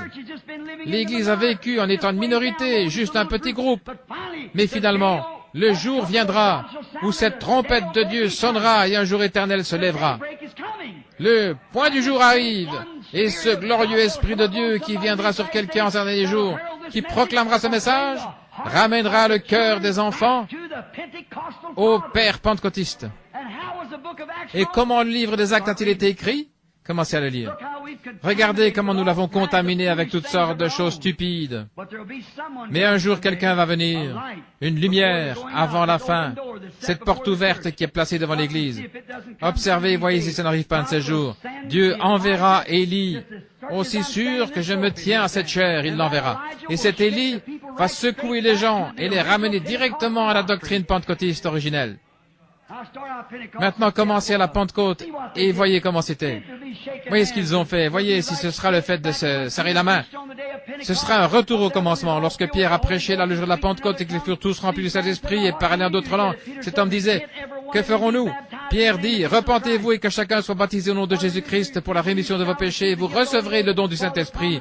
Car la promesse est pour vous, vos enfants et tous ceux qui sont au loin, aussi grand nombre que le Seigneur notre Dieu les appellera. » C'était la lumière pentecôtiste originelle. C'est l'étoile du matin et l'étoile du soir doit refléter la même lumière. Il sera une voix qui crie dans le désert pour annoncer la venue du Messie. Il montrera également les signes du Messie qui doit venir. Il sera un prophète de Dieu, un grand homme. Et quand il viendra, observez ce qu'il fera. La Bible dit qu'il fera ceci. De même, avant la venue de ce jour, le temps doit venir dans l'Église pour accomplir ce que Jésus a dit. Ce qui arriva du temps de Sodome arrivera de même à l'avènement du Fils de l'homme. Le monde est dans une condition sodomite. Nous le savons tous. N'est-ce pas vrai, Église? Le monde est dans une condition sodomite. Maintenant, regardez. Quel genre de message Sodome a-t-elle reçu? Ils eurent un Billy Graham moderne qui est allé là et a prêché aux intellectuels. Juste quelques-uns sortirent. Ils étaient dans la disgrâce et ils ont amené le déshonneur. La femme s'est transformée en une colonne de sel pour avoir regardé en arrière. Maintenant, regardez. Un ange s'est tenu à l'écart avec Abraham. L'ange qui est resté avec Abraham, ne sachant pas qui il était, soi-disant, après qu'il lui ait dit, « Abraham, où est ta femme Sarah ?» Et il répondit, « Elle est dans la tente derrière toi. » La Bible dit qu'elle était dans la tente derrière l'ange. Celui-ci lui dit, « Je reviendrai vers toi au temps de la vie. Je t'ai promis ce bébé et je vais faire en sorte que tu le reçoives. » Et Sarah rit en elle-même. À ce moment-là, l'ange de l'Éternel dit, « Pourquoi Sarah a-t-elle ri ?» Or, il a dit que cela arriverait avant la venue du Seigneur. Ce qui arriva du temps de Sodome arrivera de même à la venue du Seigneur. Est-ce que vous le voyez, les amis? Ça va se refléter la même lumière que l'étoile du matin. Et que va-t-il faire? Ramener les enfants à la foi des pères. Les pères de la Pentecôte. Paul, Silas, Jean, Marc, Irénée, Saint Martin, Colomba, tous ces grands martyrs qui ont prêché cet évangile et lui sont restés attachés, ils furent tout à fait fidèles à cela. Et lorsque le groupe des érudits commença à vouloir une organisation, ils furent expulsés. Remarquez les œuvres des Nicolaïtes, puis ce fut des œuvres dans un âge de l'Église. Il devint une doctrine, savez-vous ce que c'est? Nico, ça veut dire conquérir, vaincre qui? Les laïcs. Lorsque toute la sainteté est attribuée à un homme, à un seul homme, il devient le seul qui est saint. Et l'Église peut vivre de n'importe quelle façon. C'est à lui qu'ils vont ensuite se confesser. Le Saint-Esprit est pour quiconque veut, qu'il soit laïque ou pas. Ce n'est pas la volonté de Dieu qu'il y ait un homme saint. C'est le Saint-Esprit parmi des gens qui sont nés de nouveau, montrant des signes et des miracles. Cette même Église, cette étoile du soir, reflétera la même lumière que l'étoile du matin. Mais regardez, lorsque ça arrivera, il dit qu'il y aura une époque qui ne sera ni nuit, ni jour, que vous pourrez à peine différencier. Ce sera un jour sombre, comme nous avons dans notre pays, quand il pleut. Mais au soir, il y aura de la lumière. La lumière du soir viendra. Eh bien, la lumière du soir, le soleil, le soir est le même soleil qui se lève le matin. La lumière du soir reflète la même lumière que le soleil le matin. C'est simplement le coucher du soleil et le lever du soleil. Vous le voyez? Maintenant, nous sommes dans le temps du soir. Oh, grâce soit rendue à Dieu pour la lumière du soir, qui reflète sa promesse et l'accomplit. Maintenant, le monde est dans une condition sodomite. Oh, j'ai inscrit le mot aiglon. J'ai prêché une fois là-dessus. La lumière du matin, l'étoile du matin, le même message. Cela fait maintenant longtemps que c'est le soir. C'est un moment sombre, c'est un moment dangereux. Souvenez-vous que le crépuscule est le moment le plus dangereux pour voyager. Vous devez faire attention. Et c'est aujourd'hui le jour le plus dangereux de notre vie. La Bible dit dans Matthieu 24 que dans les derniers jours, cela séduirait les élus même, si c'était possible. J'ai entendu dernièrement Billy Graham dire dans un message, les élus sont déjà séduits. Oh non, non.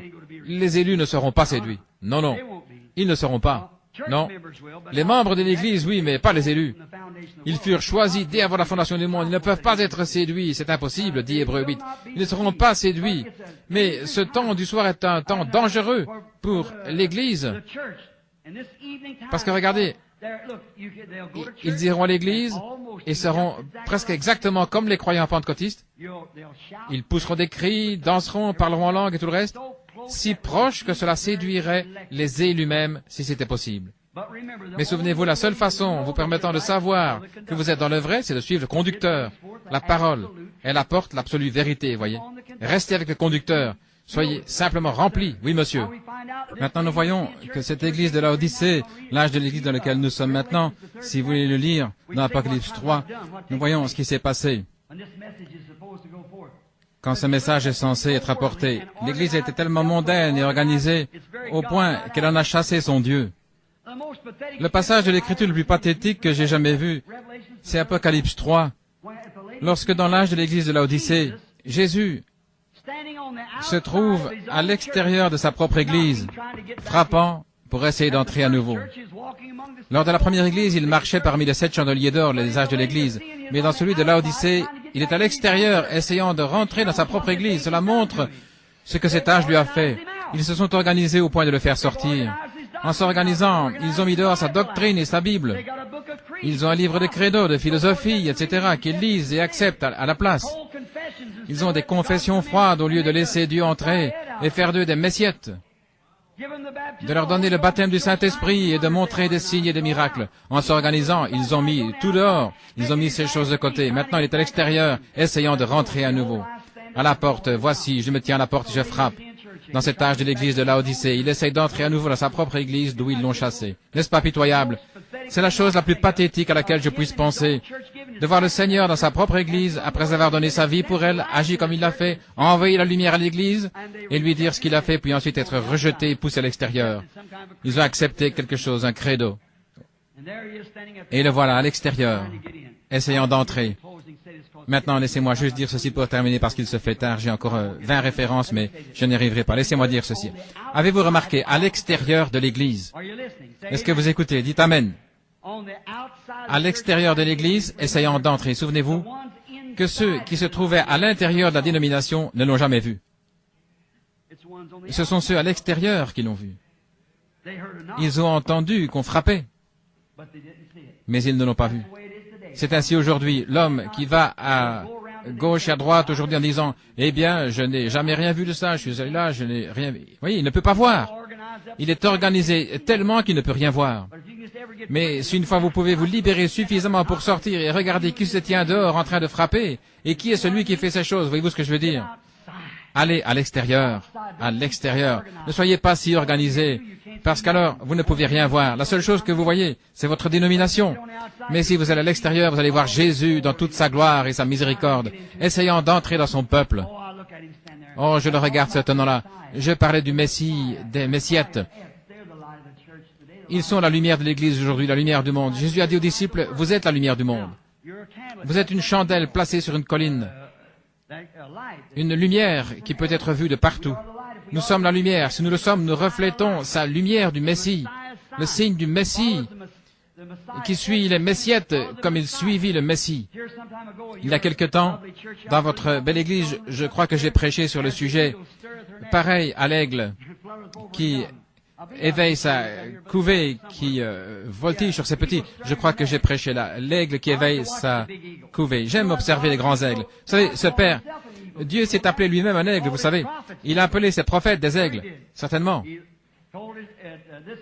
Cet aigle, Jacob, il l'a trouvé dans un désert au hurlement effroyable, pareil à l'aigle qui éveille sa couvée. Maintenant, nous voyons qu'il s'appelle lui-même un aigle, Jéhovah, aigle, et il a une bande d'aiglons. Des aiglons comme des messiettes, des aiglons. Maintenant, je peux voir l'imposant père aigle en train de marcher autour du nid. Il aime regarder ses enfants. Oh là là, comme il aime les regarder. À qui ressemble-t-il? Exactement à lui. Ce ne sont pas des hybrides, ils ne sont pas à moitié busards, à moitié corbeaux, ce sont des aigles. C'est ce que nous sommes aujourd'hui, nous sommes méthodistes, baptistes, assemblés, ceci, cela, des busards, des corbeaux et tout le reste. Comment pouvons-nous être des aiglons Comment le pouvons-nous lorsque nous voyons le signe de Dieu manifesté parmi nous que nous appelons cela quelque chose d'autre? Alléluia! Il aime le regarder parce qu'il sait qu'ils sont de pure race. Ils ont sa chair, ils ont son sang, ils ont son esprit. Amen. Avec quelle fierté il regarde ces aiglons se promener. Amen. Les petits aiglons le regardent en disant, « Comme tu es grand, comme tu es grand. » Regarde-moi, oh là là. Nous allons nous envoler un de ces jours, n'est-ce pas, papa? Voyez-vous, oh, comme il aime le regarder, ils lui ressemblent, ils agissent comme lui. Ils sont sa chair, son sang, son esprit. Amen. C'est ainsi qu'est l'Église de Dieu, ces aiglons, ces messiettes. Ils lui ressemblent, ils agissent comme lui, ils prêchent comme lui. Ils font les mêmes œuvres que lui. Il fera aussi les œuvres que je fais. Et il en fera davantage parce que je m'en vais au Père. Amen. Ces signes suivront mes aiglons. Amen. Ils agiront exactement comme moi. Si mon esprit est en eux, alors ils feront les œuvres que je fais. S'ils ne font pas les œuvres que je fais, c'est que mon esprit n'est pas en eux. Qu'arriverait-il si en regardant un de ces petits aigles, il découvrait qu'il a un bec comme un busard? Il dirait, attendez une minute, il y a quelque chose qui ne va pas. Si un corbeau sautait sur le nid en disant, crois, crois, crois, le temps des miracles est passé, crois, crois, la guérison divine n'existe pas. Je vous promets qu'il prendrait sa grosse patte, le délogerait immédiatement et qu'il irait directement se briser le cou. Oui. Oh, ça n'existe pas, c'est la télépathie, de telles choses n'existent pas. Toi, espèce de busard, busard de la chair et en plus de chair morte. C'est ce qu'il mange. Dieu veut des aiglons. Il veut des messiettes. Il veut des hommes et des femmes qui ont des signes et des miracles, des oins. Il veut une église qui est remplie du Saint-Esprit. Une église qui le reflète. Lui, le même hier, aujourd'hui, éternellement. Dieu n'est pas mort. Il a simplement formé un royaume. Dieu a des messiettes. Amen. À chaque mot qu'il prononce, vous dites Amen. C'est vrai. Oui, monsieur, ils lui ressemblent, ils agissent comme lui, ils croient. Et parmi cela, le conducteur continue à se manifester accompagné de signes et de miracles. C'est le Messie. Le Messie est vivant ce soir. Il n'est pas mort, mais il est vivant au siècle des siècles. Le croyez-vous? Qu'est-ce qu'il a dit? Il y aura de la lumière au temps du soir. Le sentier de la gloire, vous le trouverez certainement dans ce chemin de l'eau.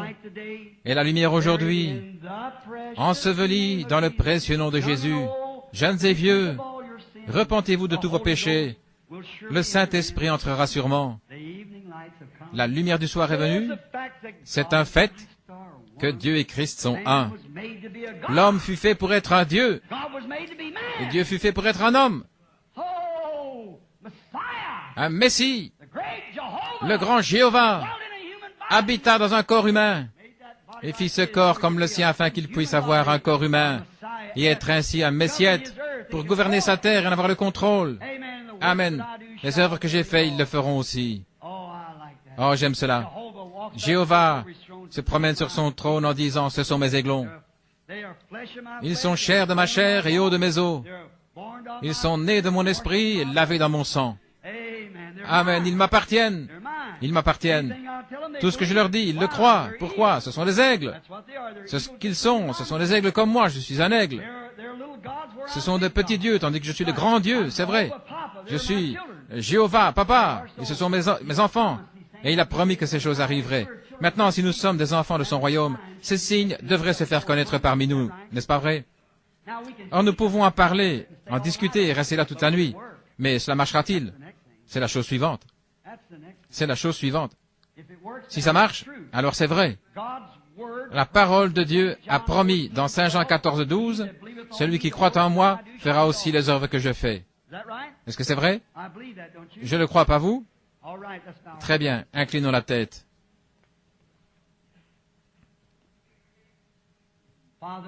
Père Dieu, l'heure du temps est arrivée.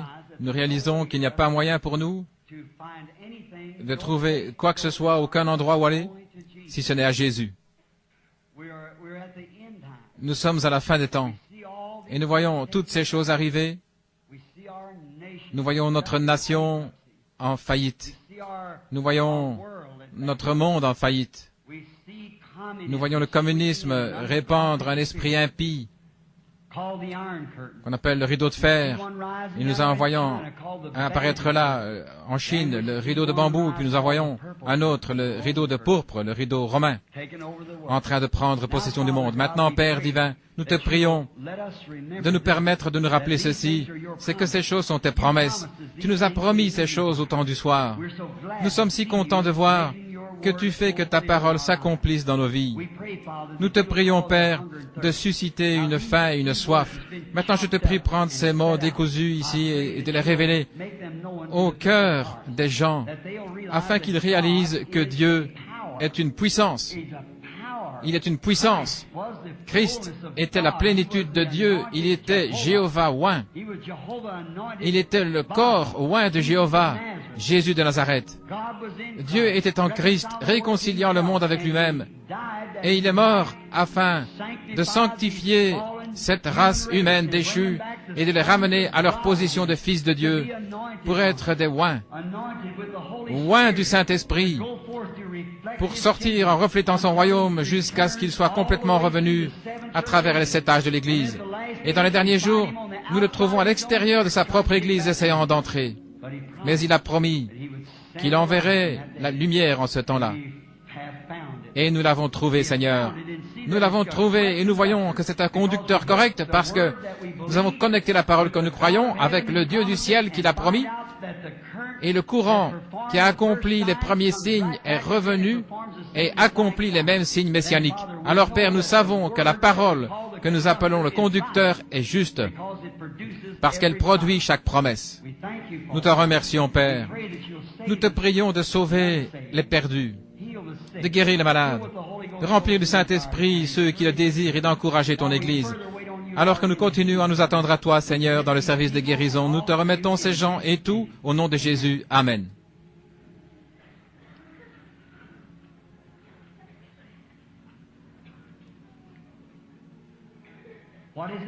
Qu'est-ce que c'est maintenant? Je regarde l'horloge. Je ne veux pas vous regarder trop longtemps. Nous devons aussi partir tôt demain matin. Et qu'a-t-il promis? Il a promis que vers le soir, il y aurait de la lumière. Il a promis. Pouvez-vous voir ce que je veux dire quand je parle de Messiette? Levez la main si vous comprenez. Si Messie veut dire oint, et qu'il était le Messie parce qu'il était oint de la plénitude de Dieu, alors nous sommes aussi oint du même esprit. Maintenant, vous allez dire, comment savez-vous que vous êtes oint du même esprit? Vous avez la même vie. Vous faites les mêmes choses qu'il a faites. Celui qui croit en moi fera aussi les œuvres que je fais. Qu'est-il dit dans Saint Jean 5, 19? En vérité, je vous le dis, le Fils ne peut rien faire de lui-même. Il ne fait que ce qu'il voit faire au Père. Et tout ce que le Père fait, il le fait aussi. N'importe quel véritable Messiette aura le même message, n'est-ce pas vrai? Et souvenez-vous, qui a reçu le baptême premièrement? Le baptême du Saint-Esprit, les Juifs, qui ensuite? Les Samaritains, et finalement les nations, n'est-ce pas vrai? Parce qu'ils furent amenés après la mort, l'ensevelissement et la résurrection. Maintenant, ils ont reçu le message. Maintenant, remarquez. Les descendants de Cam, Sem et Japheth, les gens de Cam, Sem et Japheth devaient, ce sont les tribus de la terre, les 3 tribus de la terre. Maintenant, nous voyons que les Juifs ont reçu le signe messianique par Jésus. Les Samaritains l'ont reçu par Jésus. Mais maintenant, dans les derniers jours, maintenant, les nations ne l'ont pas reçu parce qu'ils n'attendaient pas de Messie. Nous étions des païens en ce temps-là, notre peuple, les anglo-saxons. Nous étions des païens, adorant des idoles. Les Moabites et encore, et les Amoréens, etc. C'était notre peuple. Mais maintenant, cela fait 2000 ans que nous attendons un Messie. Comment s'est-il fait connaître en ce temps-là? En envoyant Jésus et en loignant de son esprit. Et Jésus a dit, si je ne fais pas les œuvres de mon Père, alors ne me croyez pas. N'est-ce pas vrai? Si je fais les œuvres, alors croyez les œuvres. Maintenant, pourquoi? Il ne s'est pas lié à leurs organisations, à leurs dénominations, il est resté en dehors, voyez-vous, il les a réprimandés sévèrement.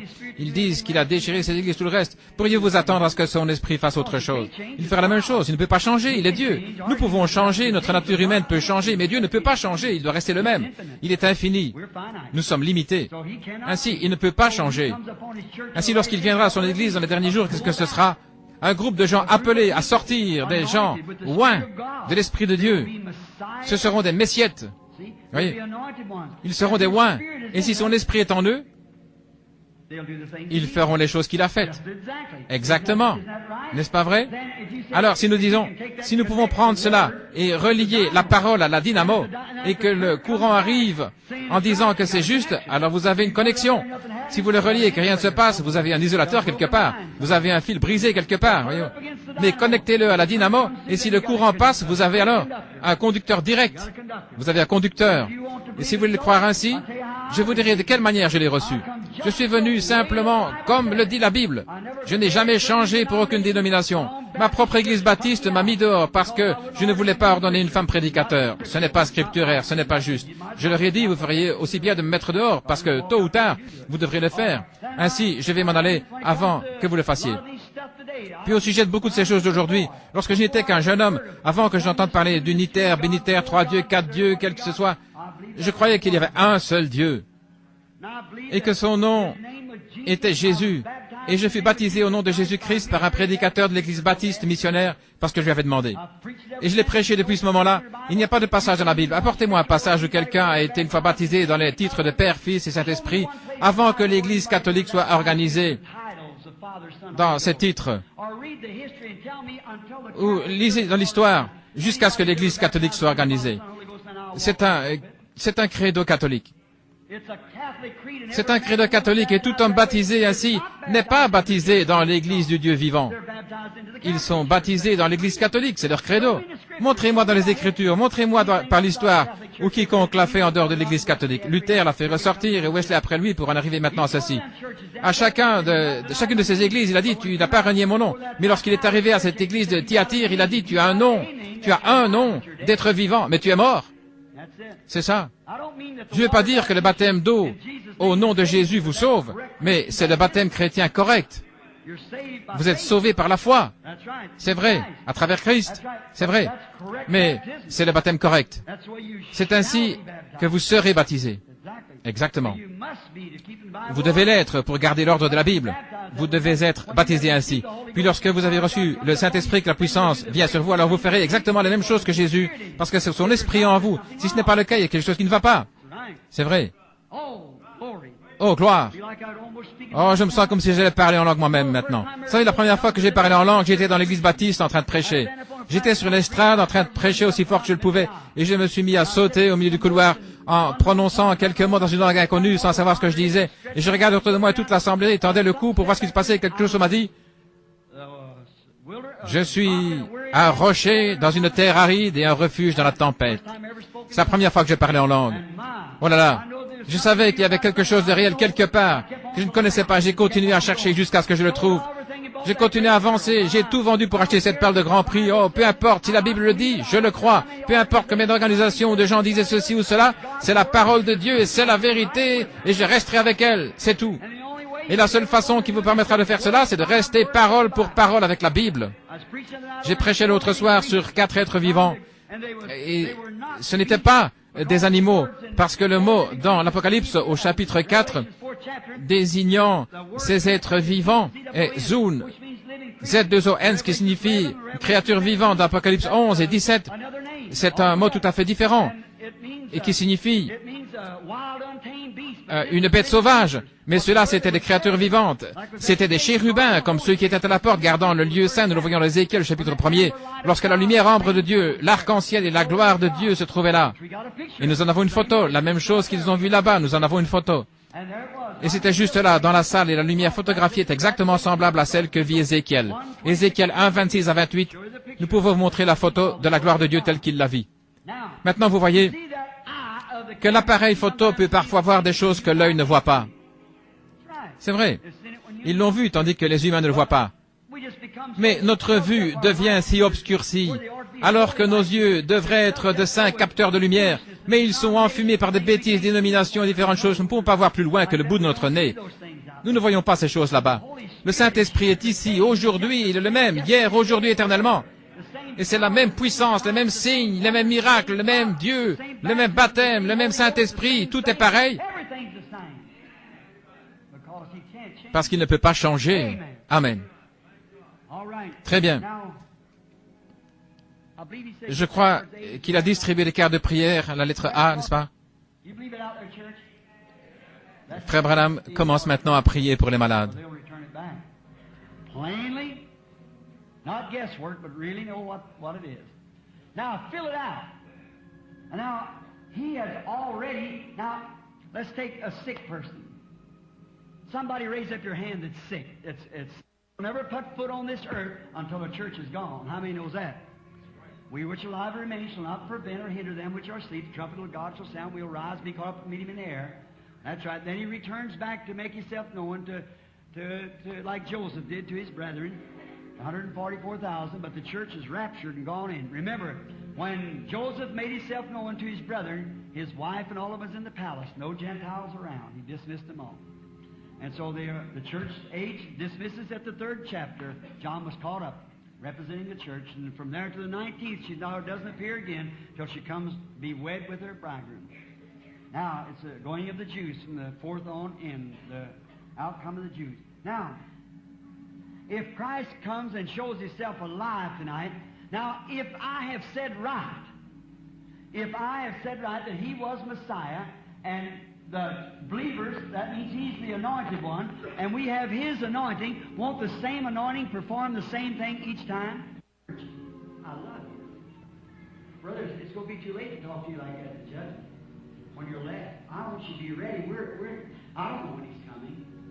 But if he comes tonight, I want to be ready. If you don't come till next week, I want to be ready then. So I want to be ready. If I sleep, that won't hinder me. I'll rise anyhow. But while I'm here, I want every ounce of me to count for him. And I want yours to do that too. Now, this lady here, I don't know her. Do the same thing that was done to Sodom. How many believes that now with all your heart? All right.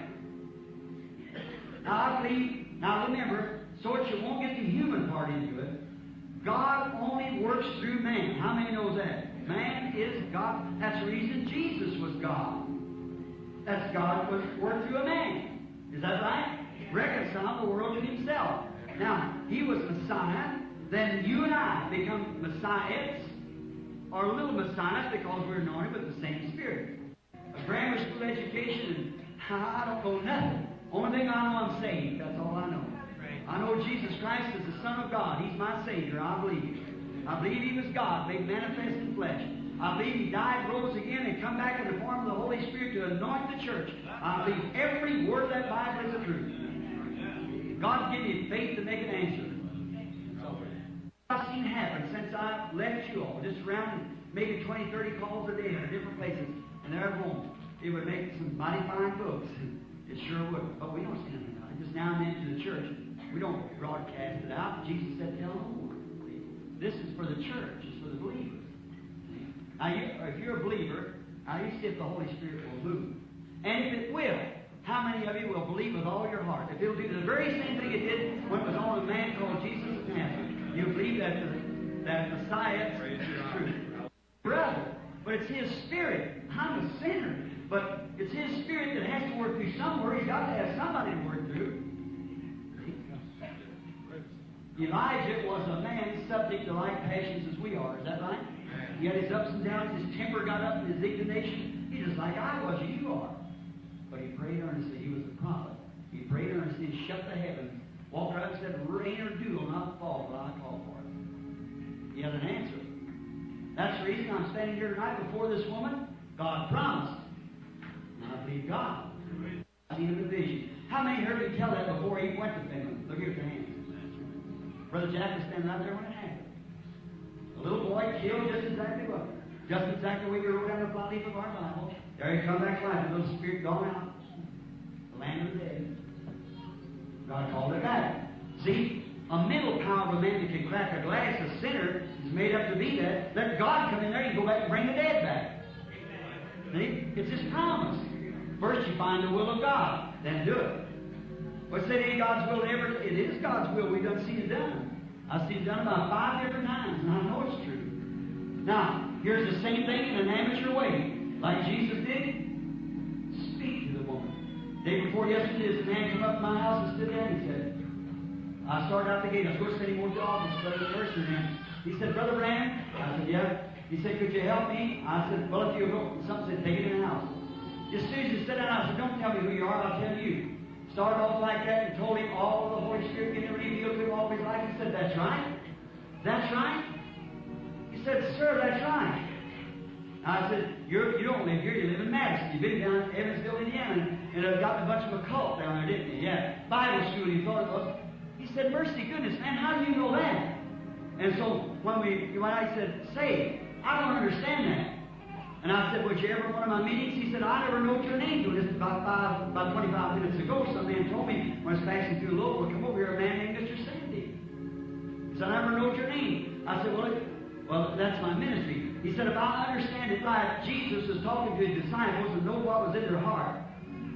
Right? He said, then that's God speaking through you to me. I said, boy, you know more about it than I was following these for a long time. That's right. He said, well, praise God, it's all finished now then. There you are. Boy just flew in from England, same thing. Now here it is, again at the tabernacle. This is about 48 years of it. He's God, isn't he? Elderly person. Old, real old lady. It's your mother. She's got something wrong with her ear, and she's got complications too, isn't that right? That's right, basically. You got your hand here. All right, you take that and lay it on. You bleed your heel now. Let me come in. Father God, I lay hands upon her in the name of Jesus Christ. Lord, may these things come to pass. We ask for God's sake in Jesus' name. That I come back so she could come up. Now, you had something wrong with the head. It's like a migraine headache. Right? It run you into a nervous breakdown. Now you're suffering with weakness. You seem like it's like taking a string and pulling it all the threads are not broken and that loose is flabby. You'll be all right. Inez?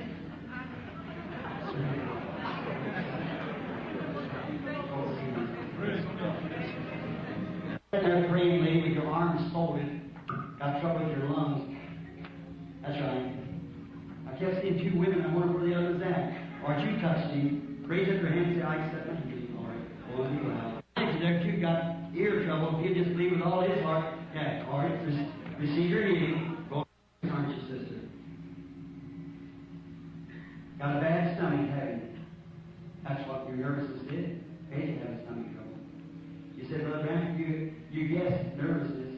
And by being nervous, you thought I had stomach trouble. Somebody thought that. It wasn't her. Somebody did.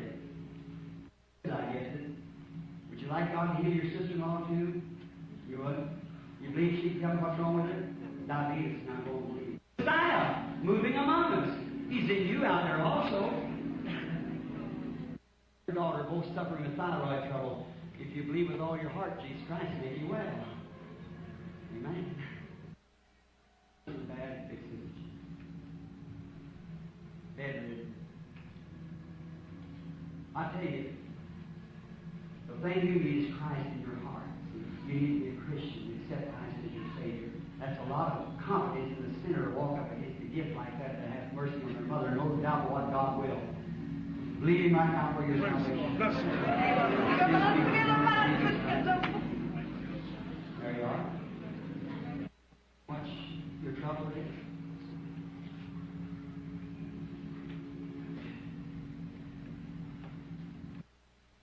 Right back there, kind of the yellow jacket on. That's it.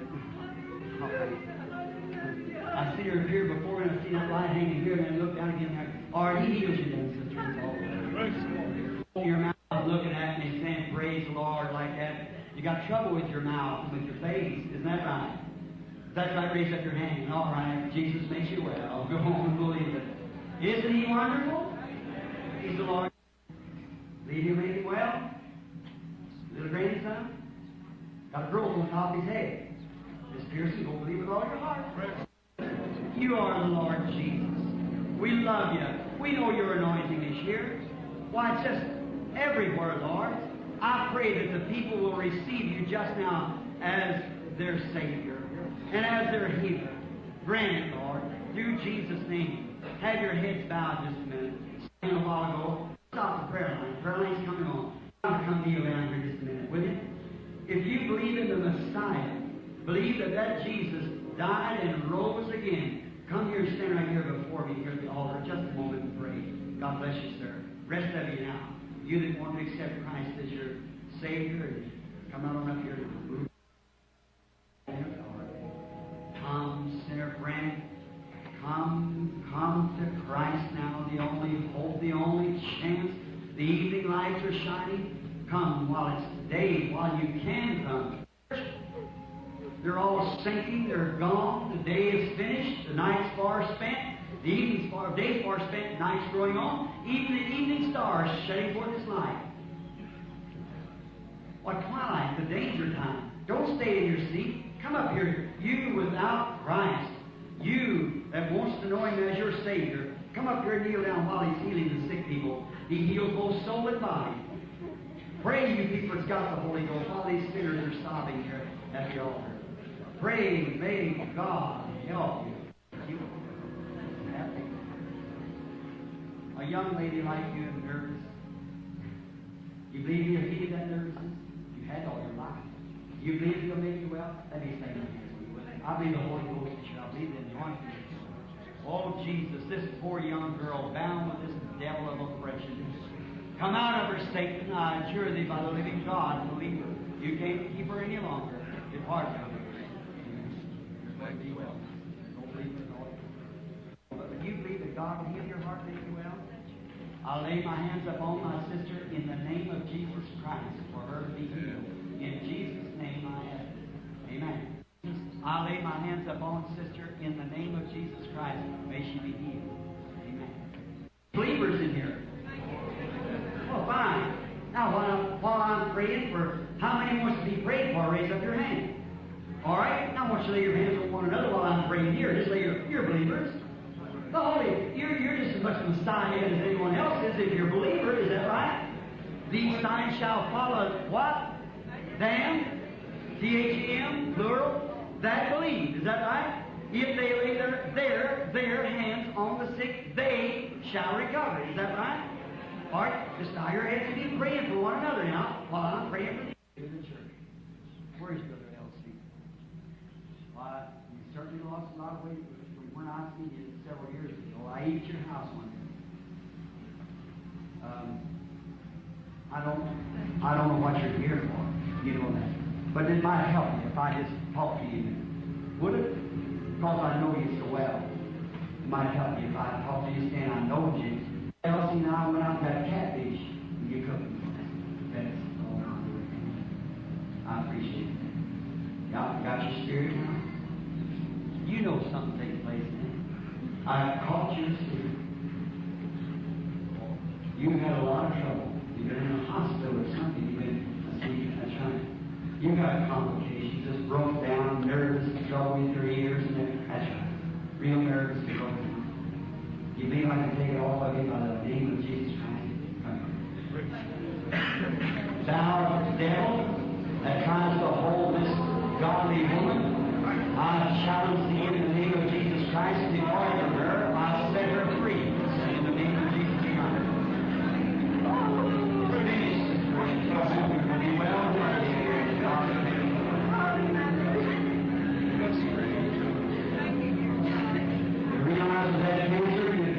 God doesn't heal you. Be your hand well.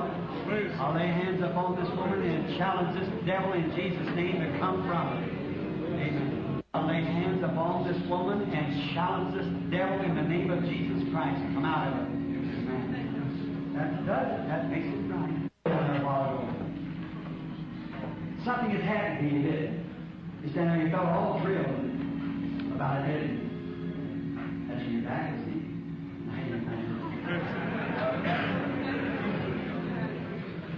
Bad, but God's the healer of it. In Jesus Christ's name, may it leave her and she be well. Jesus, you are the Son of God. I believe you are the Messiah. I believe you rule your kingdom, which I am a part of, by my faith in your finished work. this promise that these signs shall follow them that believe. If they lay their hands on the sick, they shall recover. I am a believer.